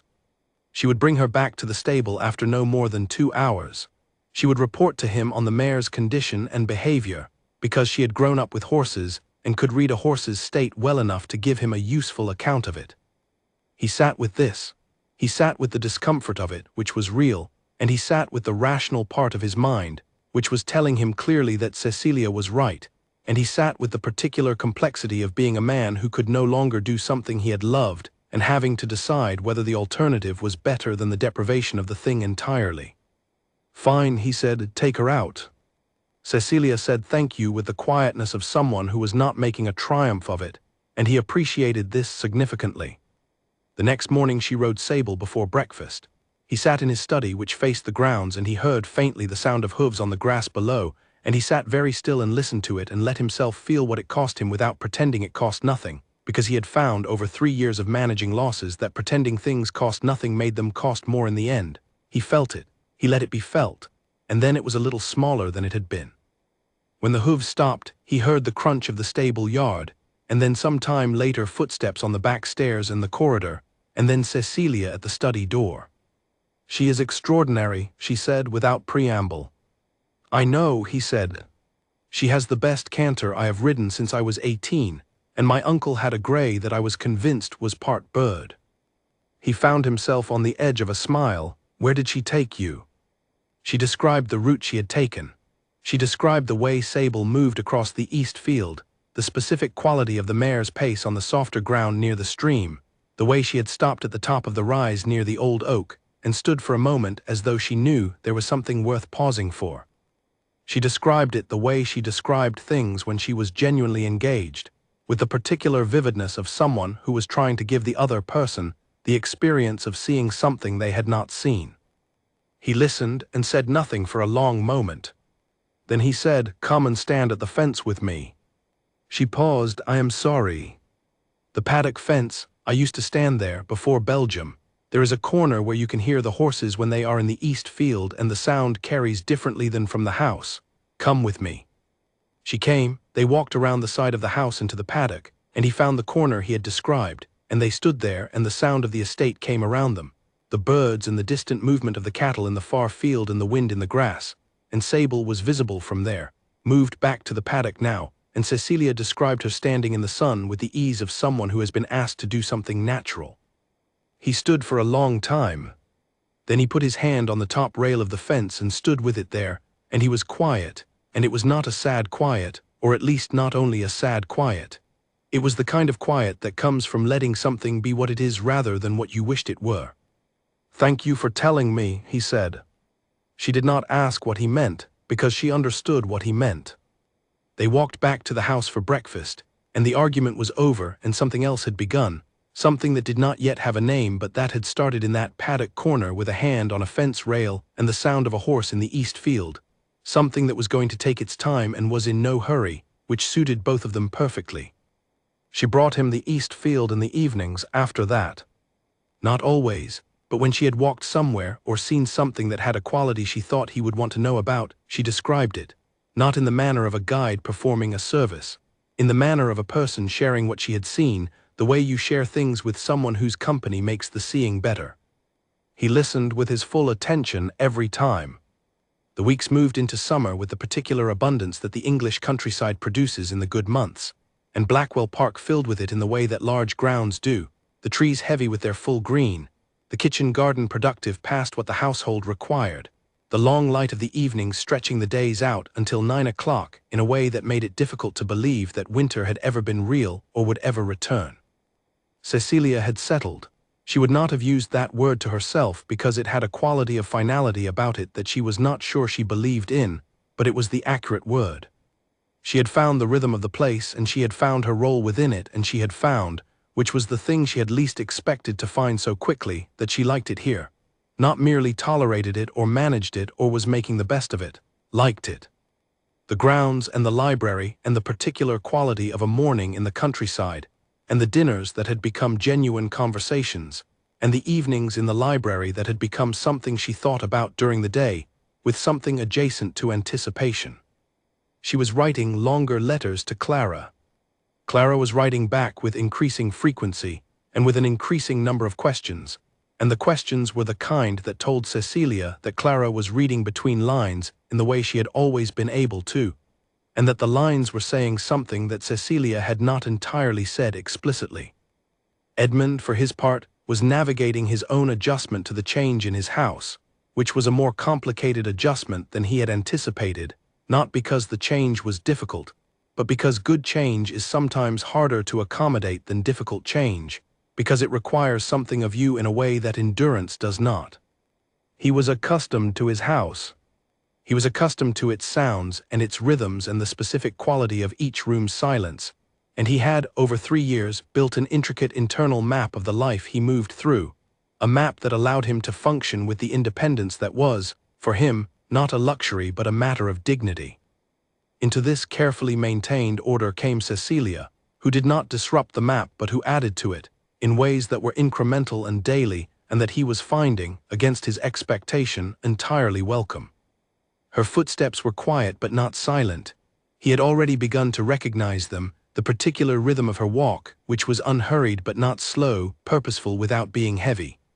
He recognized her voice in conversation with Mrs. Holly's, a different quality to how she spoke to him, slightly more directive, less exploratory, but with the same underlying quality of someone who was genuinely present rather than performing presence. He recognized the specific sound she made when she was reading to herself in the library, a barely audible movement of breath that suggested engagement with a text that was surprising her, or that was making her think. He had not expected her to read to him, he had not asked for it.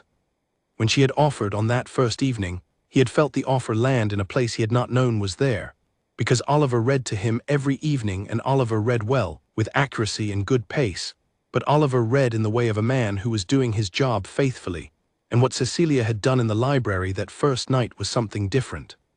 She had read as a person who was genuinely in the text, who cared about what it was saying, and who therefore said it in a way that made you hear it rather than just receive it. He was also finding, which surprised him, that the house was more alive now and that he did not mind. More footsteps, more voices in the corridor, more activity in the rooms below his study when he was working, the general hum of a house that had shifted from the quiet of one person to the different quality of two. He had thought in the days before the wedding that this change in his carefully maintained environment might be difficult. He had told himself he would manage it. What he had not told himself, because he had not believed it, was that he might actually prefer it. He found her in the library on an evening in the second month, as had become the pattern, and she was already reading when he came in. She did not stop and announce herself. She simply continued reading until he had found his chair and settled, and then she lifted her voice slightly so that he could hear it from where he sat, an adjustment so natural it seemed as though she had always done it. He sat and listened and thought about the particular quality of an evening that had company in it. There was a word he had been avoiding, not with effort, just with a certain careful steering around it, because he was a man who did not generally allow himself words that were either sentimental or premature. But he caught the edge of it that evening, sitting by the fire with Copper at his feet and Cecilia's voice reading natural philosophy in the warm room, and the word was something close to gratitude, not for the arrangement or the practical solution it represented, but for the specific fact of this specific person, who had walked into his drawing room in March, and said what she thought and asked what she needed to know, and who had now, without particularly trying, made the evenings in his house something he looked forward to. He was not going to say any of this aloud. It was far too early for any of this. He was a realist, and he was not a fool, and he knew that a few months of interesting conversation and library evenings did not constitute any kind of foundation for the grander claims. But he filed it away, with the same care he used for the things that mattered, the way he had always kept accounts in his head of the things that were important. Cecilia read until the candles had burned down another inch, and then she paused, her finger between the pages, and said, "The argument in this chapter rests on an assumption that I think is wrong." He said, "Which assumption?" And they talked about the book for another half-hour, and outside the countryside was dark and still, and in the library the fire was low and the conversation was, by any measure, excellent. It was not a dramatic thing. It was, as most good things are, quiet and specific and daily. But it was real and it was building, and neither of them said so, because they were both too careful for that, and because some things are better understood than named, at least until you are more certain of them than a few months allows. They were both independently becoming more certain. They were both independently choosing not to say so yet. And Copper, who had allocated himself evenly between the two of them with the democratic warmth of a dog who loved everyone in his household and saw no reason to create divisions, lay in the evenings across both their feet simultaneously, which required a certain amount of reorganization of his substantial bulk, but which he managed with the determination of an animal who knew exactly what he was doing and considered the effort entirely worthwhile. The letter arrived in November, on a gray Thursday when the first real cold of the approaching winter had settled over Blackwell Park, and the fires in every room had been built up to the particular brightness that said the season had changed. Cecilia had spent the morning with Finch, reviewing the winter plans for the grounds, and the afternoon reviewing the household accounts for the final quarter, and she was in the library when Cobbs brought the day's post on the silver tray he used for all correspondence of a certain quality. There was the usual assortment: letters from the estate solicitor, a note from Oliver about a matter of records Edmund had asked to have located, a letter from the village school with the termly report, which Cecilia had taken over receiving since discovering that Edmund funded the school and had a real interest in its operations, and that the previous arrangement of having the reports read to him by Oliver 2 weeks after they arrived had meant he was consistently less current on the school's situation than he wished to be. She had arranged to receive them directly, and to discuss them with him the same evening they arrived. And at the bottom of the tray, in an envelope addressed in a hand she did not recognize, was a letter to her, not to the Earl and Countess of Blackwell, to the Countess of Blackwell specifically, which was unusual enough to make her notice it before she opened anything else. She picked it up. The hand on the envelope was neat and controlled, the handwriting of a man who had been educated to write well but who had underneath the learned neatness a quality of pressure to the letters that suggested force rather than grace. She turned it over. The seal was not a family seal she recognized. The letter inside was 2 pages, written in the same controlled hand, and it was signed at the bottom by Mr. Harlan Ashford. She read it once quickly to understand what it was. Then she read it again slowly to understand everything it was doing. It was, on its surface, a letter of introduction. A cousin writing to his new cousin by marriage, welcoming her to the family, expressing his hopes for the union and for the continued well-being of Blackwell Park. All of this was on the surface. Underneath the surface, assembled with the care of a man who was too careful to be openly offensive, was something else entirely. The letter suggested, in the particular language of careful implication, that the marriage had been entered into under conditions that spoke more of necessity than of choice, that the Vane family's financial difficulties were known in certain circles, and that their resolution through this marriage was, to put it delicately, a matter of arrangement rather than genuine feeling. It suggested that the management changes at Blackwell Park that had been undertaken in the early weeks of the marriage were perhaps somewhat ambitious for a woman who was, after all, newly arrived and still learning the situation. It suggested, with the thinnest of veils, that the 17 previous proposals Cecilia had refused over the course of a decade constituted an interesting pattern that other people had noticed and formed their own conclusions about. And in the final paragraph it said, in language smooth enough to be deniable but pointed enough to be unmistakable, that Harlan had always had a great fondness for his cousin Edmund and a great concern for his well-being, and that he hoped the current arrangement proved more durable and more genuine than its circumstances might suggest. She read to the end. She folded the letter into thirds and placed it on the desk in front of her with the careful precision she used for things that required managing. She sat for a moment and looked at it and thought about what it was and what it was designed to do. What it was designed to do, she had no difficulty identifying, was to make her feel uncertain about her position here, about Edmund's genuine feelings toward the marriage, about her own worth as something other than a solution to a practical problem. It was designed to find the places where she was least sure of herself and press on them precisely enough to cause damage without being direct enough to be confronted. She thought about whether it had worked. She sat with this question for some time, honestly, because she was not a woman who avoided honest self-examination. She thought about the suggestion that the marriage was an arrangement of necessity rather than genuine feeling, and she examined whether that suggestion had found any real hold in her. She thought about the implied questions around her previous refusals and whether the insinuation in the letter had any purchase. She found that the letter had made her angry. This was informative. The kind of anger that came from being insulted was one thing, and she felt that. But the deeper anger, the kind that pressed on her chest rather than her surface, was about something else entirely. It was about the letter's assumption that she would receive it and not tell Edmund. That she would carry this to herself and let it work on her silently, as Harlan had presumably intended, wearing at her confidence in the months ahead. That she was the kind of person who could be managed by indirect means.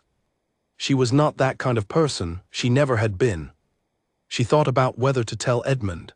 She thought about it seriously, because telling him meant giving him the letter, and giving him the letter meant giving him Harlan's opinion of their marriage, which contained things she was not sure how he would feel hearing.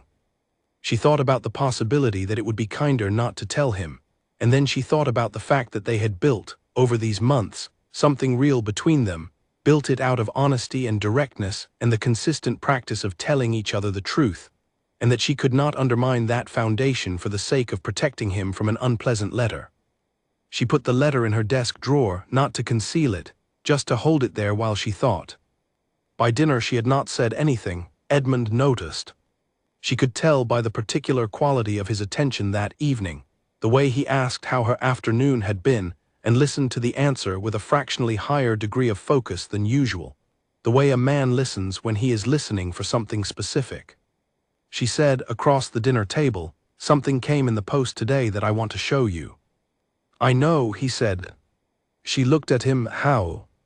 "Your voice has had something in it since this afternoon, not anxiety, calculation, the sound of someone who is deciding when and how to say something." He turned his cup in his hands. "I have been listening to you for 7 months, I know the difference." 7 months, she counted back and found that he was right. "There is a letter from Harlan," she said. He was very still. "Addressed to you?" "Yes. What does it say?" She retrieved it after dinner and read it to him in the library, all of it in her reading voice, clear and even without editorial comment. She read every word, including the parts that were most pointed. She read it the way she read everything to him, as accurately as she could, because accuracy was what was useful and what he needed from her, not a softened version. When she finished, the room was very quiet. Edmund sat without moving for a long moment. The fire was the only sound. Copper, usually restless in the evenings, lay very still, as though he too was waiting. Then Edmund said, "Give it to me." She placed it in his hand.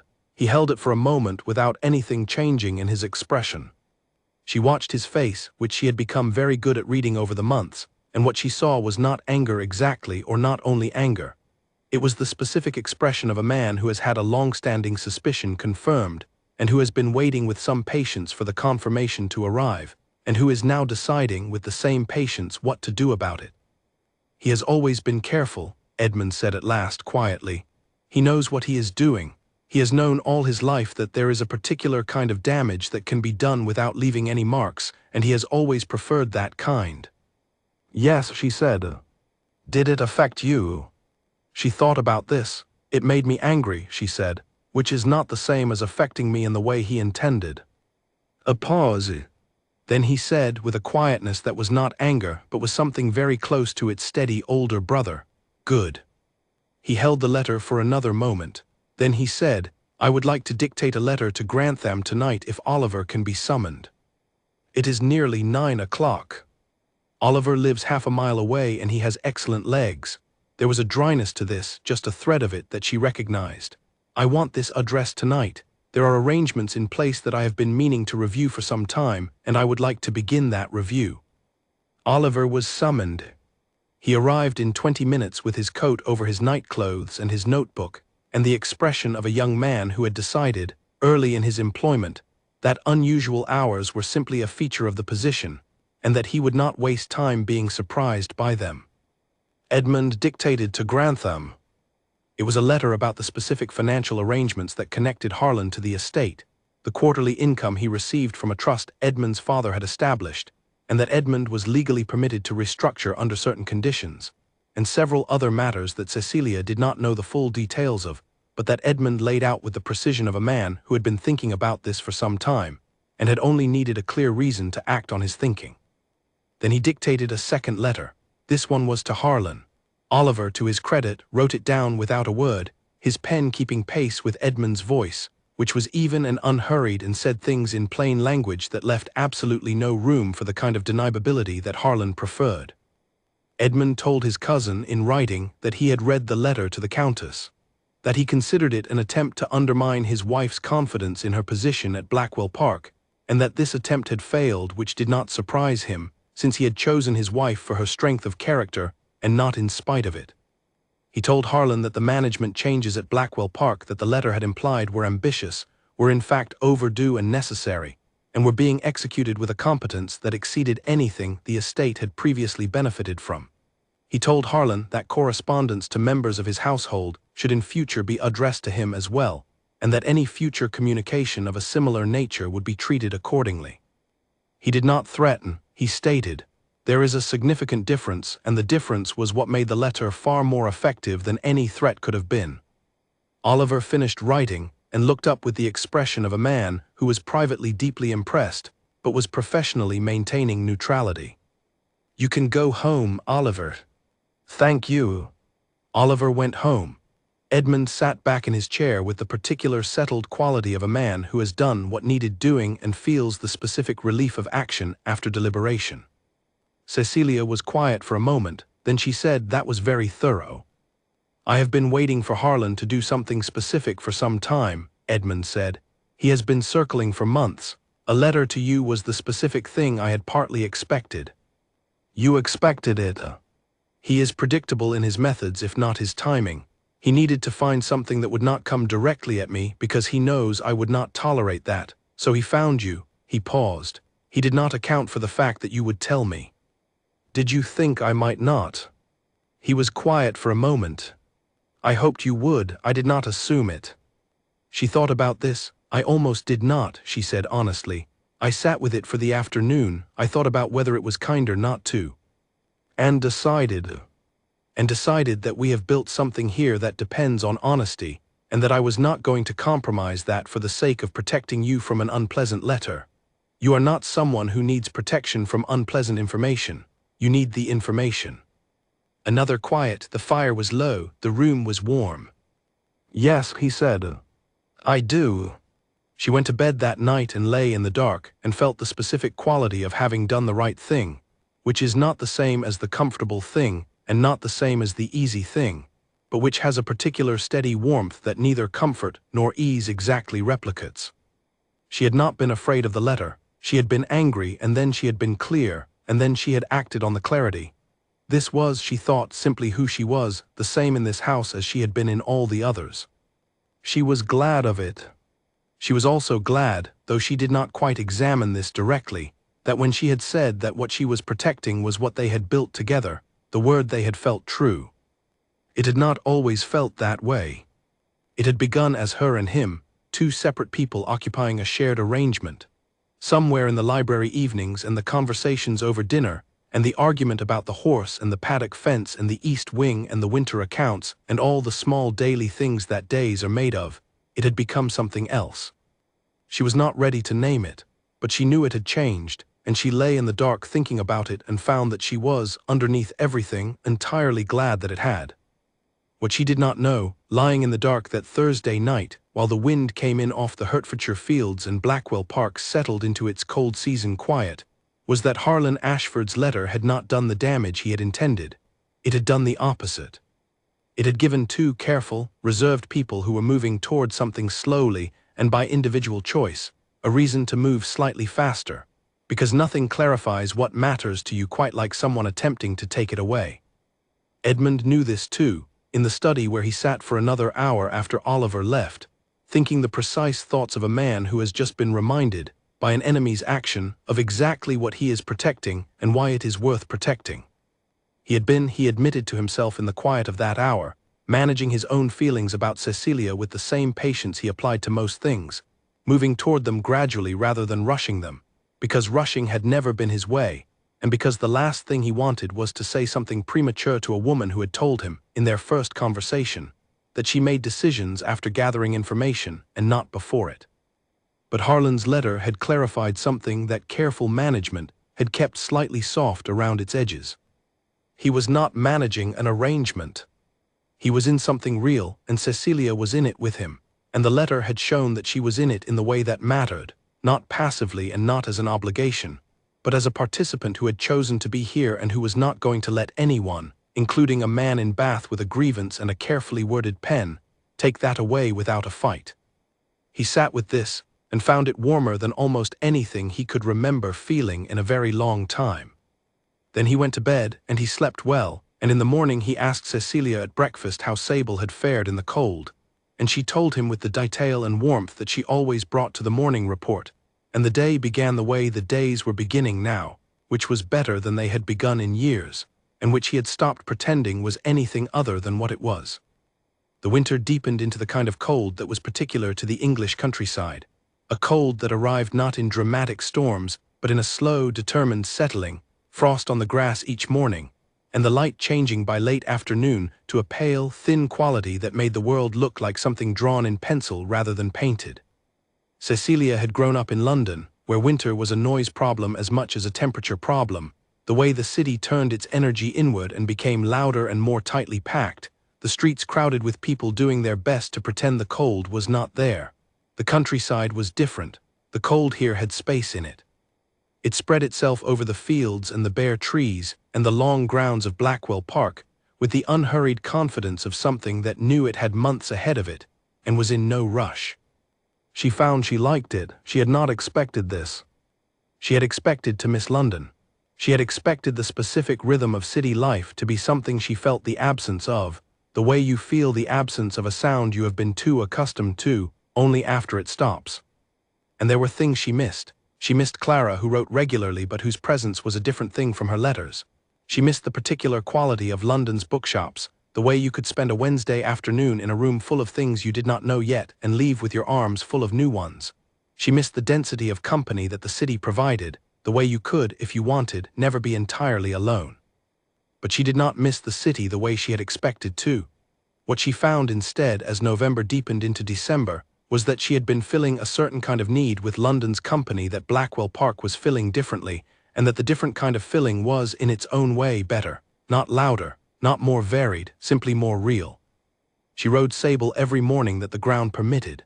The mare had transformed in the months since she had begun exercising her regularly, carrying herself with the particular energy of a horse that has been allowed to do what she was made to do, and Cecilia had developed, through the daily contact, the specific knowledge of Sable's moods and habits and preferences that comes only from consistent close attention. She had told Edmund, at the beginning of this arrangement, that she would report on the mayor's condition, and she had kept this promise, not in a formal way but in the morning conversations over breakfast, where the account of Sable's behavior in the East Field had become a natural and ordinary part of how the morning began. Edmund had stopped somewhere in October, having the particular tension around the subject of the horse that had been there in the early weeks. She had not been certain when it happened. It had not been a single moment but a gradual settling, the way ice thaws, not all at once but consistently, until one day the thing is simply different from how it was. He asked about Sable now with the plain interest of a man who wants information and is not fighting himself about wanting it, and when she described the mayor's morning well, there was something in his face that was uncomplicated pleasure. She had brought him to the paddock fence twice since the first time. Both times he had stood at the corner with his hand on the rail and his face slightly turned toward the east field, and she had stood beside him and described what was there, the long grass and the far edge of the wood, and the particular way the winter light made the landscape look simplified, its colors fewer but its shapes more precise. He listened with the complete stillness of a man who was receiving information through every channel available to him. She was paying attention to him in return, with the same thorough quality of attention that she brought to everything she genuinely cared about, and what she had been understanding, gradually, and then with more certainty, was something about how he experienced the world that she had not fully grasped in the first months. He did not grieve his sight the way she had initially imagined he might. She had assumed in the early weeks that there would be a kind of constant mourning in him, a watermark of loss beneath everything, and that her role in relation to it was to be careful, to avoid pointing at the gap in ways that would remind him of it, as though he needed reminding. She had discovered that this assumption was wrong in both its parts. He did not mourn in that constant way, and he did not need her to be careful in that particular direction. What he needed, and what she had found herself providing without entirely planning to, was accurate description, honest report, the specific truth of what was in front of him in moments when his other senses could not assemble enough of a picture. He was not, she had come to understand, living inside a diminished version of the world. He was living inside a different version of it, one assembled from the information his remaining senses could provide, supplemented by the accounts of the people he trusted. And the accounts he trusted most were the ones that were honest rather than kind, specific rather than general, the ones that gave him the world as it actually was rather than a version tidied up to be comfortable. This was why he had wanted someone who would tell him the truth rather than the version that seemed safe. This was what he had been asking for, in the letter, in the meeting, in every direct conversation they had had since the beginning. He had not been asking for someone to take care of him. He had been asking for someone who would tell him the truth, because truth was the tool he used to navigate everything, and he needed it sharp and clean and accurate. She had always known this, but she understood it differently now. She understood it the way you understand something when you have lived inside it long enough for it to become personal rather than merely true. She wrote all of this to Clara in a letter that she then read back to herself and decided was more personal than she had intended. She sent it anyway. Clara replied with the observation that Cecilia was writing about him as though he were fascinating, and whether she had noticed that. She replied that she had noticed it and found it more interesting than alarming, and Clara wrote back with a single line, "Good. It is about time." The household had settled fully now into its new arrangement. The East Wing repairs had been completed in October, the contractors supervised largely by Cecilia, with Edmund making the final decisions on scope and budget based on her detailed assessments of the work, a collaboration that had operated with an efficiency that neither of them remarked upon, because it seemed by then the obvious and natural way to proceed. Mrs. Hollis had stopped, somewhere around the end of September, presenting information to Cecilia with the caution of someone who was not sure how it would be received, and had started presenting it with the directness of someone who had determined that directness was the correct mode for this particular mistress. Cobbs had relaxed, which in his case meant that the careful professional distance he maintained had warmed approximately 2 degrees, which for Cobbs was significant. The school in the village had received new reading materials, funded from the household accounts, and selected with Edmund's guidance about what had been used previously, and Cecilia's assessment of what the current state of the schoolroom required. The village rector, a pleasant man named Mr. Hayward who had known Edmund for years, had come to call in November and had spent the visit looking between Edmund and Cecilia with the expression of a man who was deeply pleased about something and was trying to be subtle about it. He had not succeeded entirely, but he had tried, and Cecilia found his effort endearing. Life at Blackwell Park had found its pace. It was not the life she had imagined when she was young. It was more serious in some respects and more interesting. There was more work in it than she had expected, good work, the kind that produced visible results. There was also more quiet than she had ever had before, the specific kind of quiet that the countryside and this house and this particular man provided, a quiet that was not absence but presence, the presence of something worth being present for. She thought about this sometimes in the evenings, in the library with the fire and Edmund in his chair and copper distributed unreasonably across both their feet. She thought about the 17 proposals and what she had been protecting when she refused them.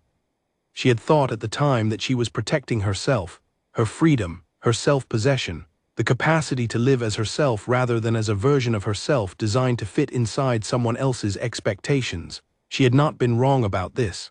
Those things were worth protecting. But she was beginning to understand, in the way that understanding comes when you have enough information to see the whole shape of something, that she had also been waiting. Not consciously, not with the clarity of a woman who knows exactly what she is waiting for, but waiting in the way that a person waits when they have not found the right thing yet and are not willing to settle for the wrong one. She had been waiting, without knowing it, for someone who would require her to be entirely herself. She was entirely herself here, every day.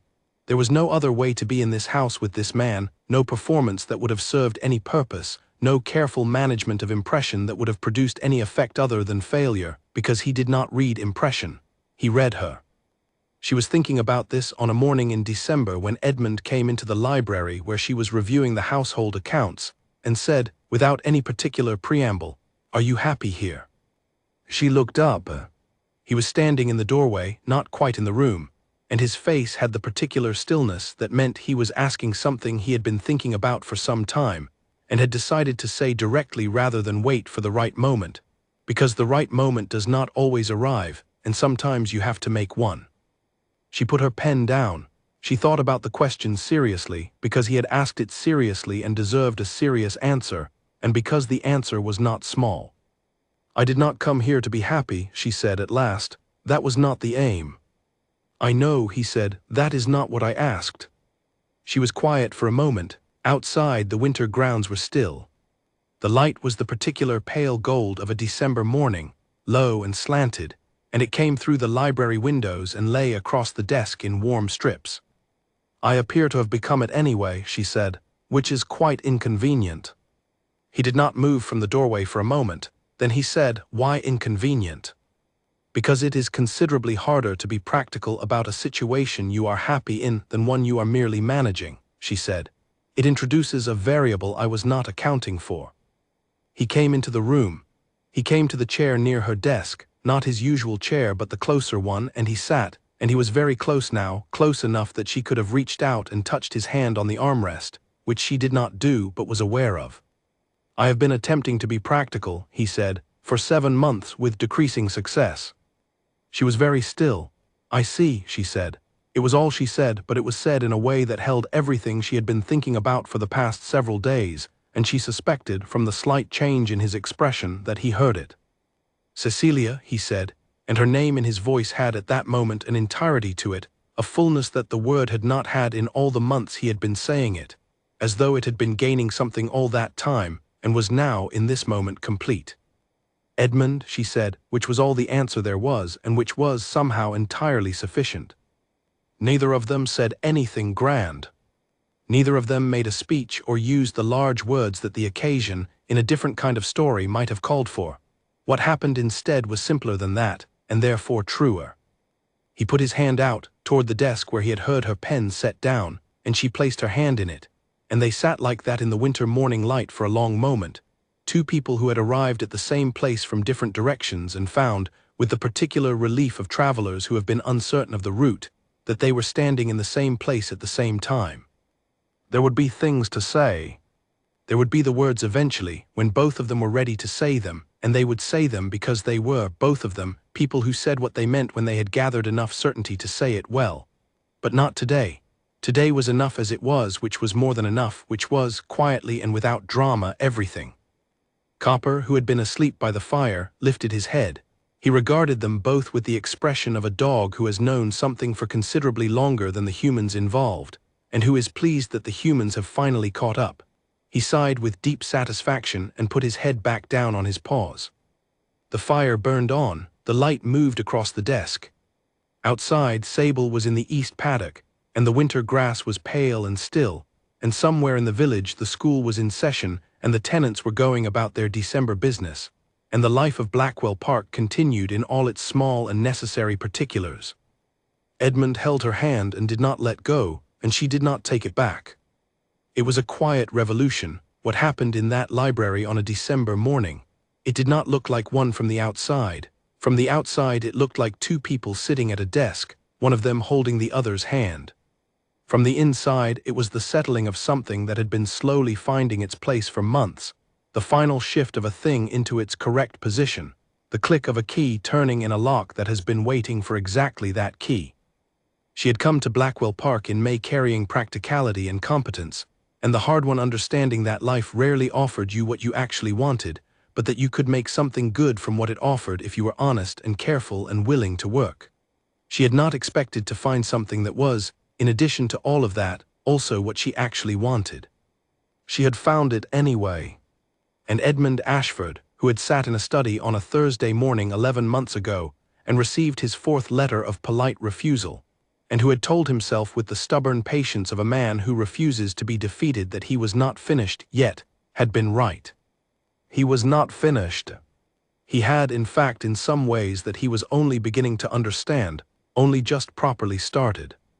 The year turned, the days lengthened by small measures, the way they always did, the change invisible on any single day but accumulating toward something. January was cold and very clear, with the kind of bright winter light that had no warmth in it but was beautiful in the way that clear things are beautiful, without softness, without ambiguity. February brought the first signs that the ground was thinking about spring, small and tentative, and easily missed if you were not paying attention. Cecilia was paying attention. She had always paid attention, but she was paying it now with a different quality, the quality of a person who has settled into a life rather than managing one, who is present in it rather than directing it from the outside. She noticed things. The way the snowdrops appeared at the edge of the east garden in the first week of February, white and precise, and exactly where they had presumably appeared every year without anyone marking the moment. The way the morning light changed incrementally from the pale gold of December to something warmer that was still not spring, but was moving toward it. The way Sable in the east field carried herself differently on cold mornings, more energy, more alertness, as though the cold sharpened something in her that warmth softened. She described all of it to Edmund. She had been describing things to him since the autumn, but the nature of the describing had changed with December, had become less careful and more open, less the accurate report of an observer and more the natural sharing of a person who was living something and wanted the person they were living it with to have as much of it as possible. He listened in the way he always listened, which was completely, with the full and extraordinary attention of a man for whom listening was the primary way of knowing the world, and he asked questions that were good questions, the kind that came from genuine interest rather than politeness, and the conversations that resulted from this were among the best conversations Cecilia had ever had in her life, which was something she had not known before this year that she was missing. They had spoken the things that needed to be spoken, in January, in the library, in the quiet way of two people who had already shown each other a great deal through action, and needed the words mostly as confirmation rather than revelation. He had said that he had not expected, when he sent the letter through Mr. Grantham, to find someone who was precisely and specifically herself, and that finding this had been a significant surprise, and that he had been grateful for it every day since. She had said that she had refused 17 proposals because none of them had required her to be who she actually was, and that the past 9 months had required her to be exactly that, and that she had no intention of taking this for granted. He had said, with the dryness that she had learned to hear as a particular form of warmth, only 17. She had said that the 18th had proved sufficient. After that, the large words had not been necessary. They were there, present in the ordinary life of the days, in the breakfast conversations and the evening reading and the morning accounts of Sable in the East Field, and the way he turned toward her voice when she entered a room with the same accuracy and the same certainty as something that knows where home is. Harlan Ashford had received Edmund's letter and had not responded. He had retreated to Bath and his usual occupations, and was not, for the moment, a problem, which was all that was required of him. Whether he would remain not a problem was a question that neither Edmund nor Cecilia spent particular energy on, because managing Harlan's behavior was within their capacity when it became necessary, and spending time worrying about it when it was not necessary was a waste of attention that could be better used elsewhere. George Vane had visited in February and had been the reformed version of himself that the events of the previous year had produced. He had a new seriousness about him that sat oddly on his naturally cheerful face, but that, Cecilia thought, suited him better than the cheerfulness alone had. He had spoken to Edmund alone for an hour one afternoon, a conversation that Cecilia was not told the details of and did not ask about, and he had left looking as though something had been set straight in him that had been slightly off for a long time. He wrote monthly now. His letters were better than they used to be, less performed, more real. He had decided, she thought, to become someone worth writing to, which was the best outcome she had hoped for.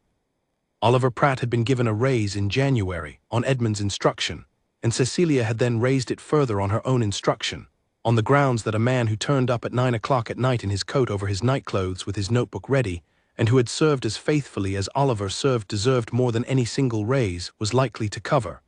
Edmund had, when told of this amendment, said only that this seemed correct. Mrs. Bright had retired to her sister's house in Suffolk in March, after being persuaded with some difficulty to accept a pension that was generous in the way that generous things should be when they are genuinely deserved. She had cried, which surprised Cecilia, because Mrs. Bright was not a woman she had associated with open emotion, and Cecilia had been moved by it and had promised to write, and had kept that promise faithfully. The school in the village was thriving.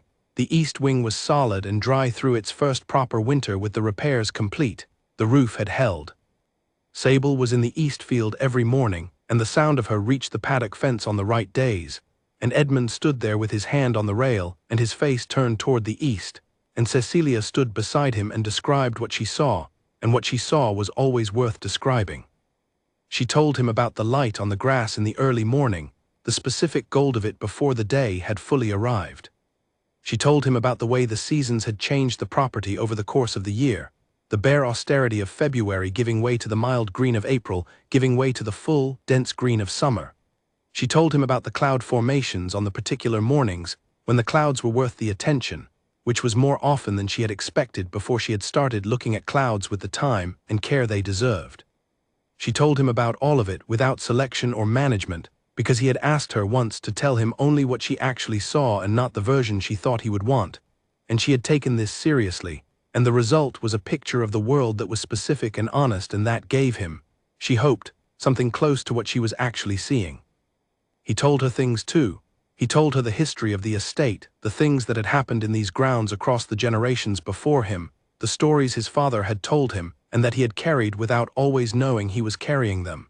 He told her what sounds meant in the estate, how the particular quality of the morning birds changed with the season and what each change indicated.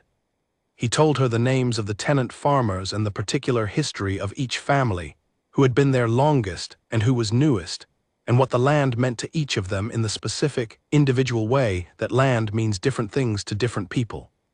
He told her one evening in May, a full year after the wedding, that the house sounded different than it had before she came. He said it matter-of-factly, not as a declaration but as an observation, the way he said most things. She asked how it was different. He said, fuller, and then he was quiet in the way of someone who has said the important thing and does not need to say more. She sat with this. She looked at the room around her, the room she had lived in for a year now and that had become, without her precisely deciding that it would, her room as much as it had ever been anyone's, the desk with her papers on it, and the books she had added to the shelves in the system she had learned from him, and the chair she had made her own by the consistent fact of sitting in it. For me as well, she said, considerably fuller. Clara came to visit in April. She had arrived with a great deal of luggage and the specific energy of a woman who had been waiting to see something for herself rather than trusting only letters.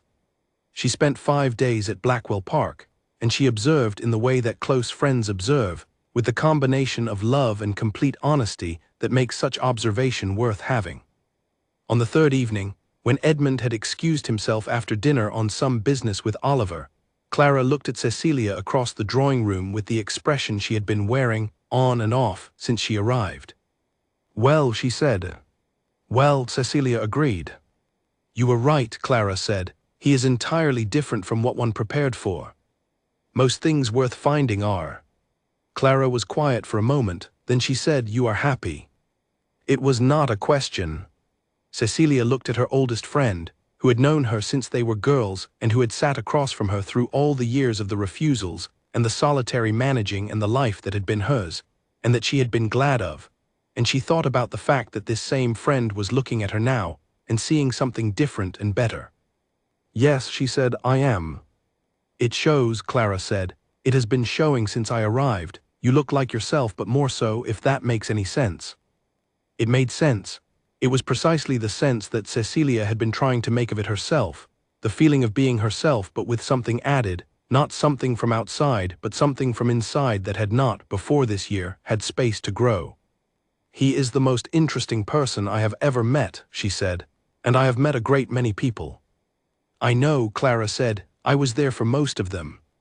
Edmund came back into the room, and the conversation shifted, and Clara watched the two of them for the rest of the evening with the satisfied expression of someone who has been worrying about something for a very long time and has been shown that the worry was unnecessary. She left on the 5th day and wrote from London that the visit had been everything she had hoped and more, and that she intended to return in the summer, and that Cecilia should give her love to Edmund, who had been, she said, exactly the right person, which was the kind of assessment that Clara gave only when she meant it completely. Cecilia read the letter aloud to Edmund that evening, as she read all correspondence that was not of a private or professional nature, which was how they had arranged things. When she reached the part about the right person, she paused. She is very direct, your friend, Edmund said. She has always been, it is her best quality. I would agree with her assessment, he said, for what it is worth. She looked at him. He was in his chair, his face turned slightly toward the window, the way he turned when he was listening to something beyond the room, some distant sound from the grounds. Which assessment, she asked. That you are exactly the right person, he said, with the simplicity of a man who had thought this for some time and saw no reason to make it complicated. She was quiet for a moment. Outside, the April evening was coming in through the window, warm and green and full of birdsong. She had learned the names of over the winter from a small book that Phelps the head gardener had given her, and that she kept on her bedside table. You are also, she said, exactly the right person. He turned toward her voice, with the accuracy that still struck her, even now, as something more than sense or practice, something that had in it the quality of direction, of choosing where to be turned. I know, he said, it was not arrogance. It was the statement of a man who had been told something he believed and was saying that he believed it. She smiled. He heard it the way he heard most things now, through the small change in breath, the quality of a silence that has shifted. You are smiling, he said. Yes, she said. What at? You, she said simply. At you being exactly who you are. He was quiet for a moment, and then the corner of his mouth moved in the way it moved when something reached him that he had not seen coming, and she thought, as she had thought many times over the course of the past year, that it was an exceptionally good smile, and that she was very glad she had gone to Blackwell House on a Tuesday morning in March and asked every question she needed to ask, because the answers had led her here, to this room, to this man, to this life. Which was not the life she had imagined, and was better than anything she had imagined. The ton had moved on, as the ton always did, to the next novelty. The society columns had said what they had to say in the months after the wedding and had found, as the months without scandal or drama accumulated, that there was very little left to say. The blind Earl and his once refused Countess had settled quietly into the countryside and were apparently getting on with things, which was deeply uninteresting from a column-writing perspective and deeply satisfying from every other one. This was precisely how Edmund and Cecilia preferred it. The spring came properly to Blackwell Park, as it had always come and always would, the grounds unfolding from their winter stillness with the specific aliveness of a landscape that has been waiting. The kitchen garden was full. The east wing, solid through its first proper winter with the repairs complete, caught the morning light on the new stonework. The library had new books on the shelves, added by a woman who had understood the system of their arrangement and added to it in a way that extended its logic rather than disrupting it. The paddock fence still had a hand on it some mornings, and the east field still had a gray mare in it, and the description of that mare in that field on those mornings was still given with the same particular care and the same particular warmth that it had been given since June of the previous year, and it was still received with the same attention. Edmund and Cecilia Ashford, Earl and Countess of Blackwell, had built a life. Not the life that anyone had predicted for either of them, not the life that the Tun's collective imagination would have written for them, but a real one, specific and honest and daily, made out of the particular materials that were available to them. 2 clear minds, 2 strong characters, a library of excellent books, a large red dog who considered himself indispensable, a grey mare in an east field, and the consistent, daily, completely serious practice of telling each other the truth. There was no moment that could be pointed to as the one in which it became what it was. It had assembled itself over months from small things, the way all true things assemble, and it had become, without fanfare or announcement, simply the condition in which they both existed. It was enough. More than enough. It was, in the way that the things which are truly right always are, precisely everything. And on a morning in May, exactly 1 year after a carriage had pulled up a Hertfordshire drive, and a woman had looked at a house and quietly begun the work of making it hers, Cecilia stood at the paddock fence with Edmund beside her, and described the east field in the particular light of a May morning, which was a different thing from the light of any other month and worth describing precisely because of that difference. And he stood and listened with the completeness of attention that was the most extraordinary thing she had ever received from another person, and they were both, in that moment, exactly where they had chosen to be, which was all that anyone could ask of a life. Which was, it turned out, quite a lot.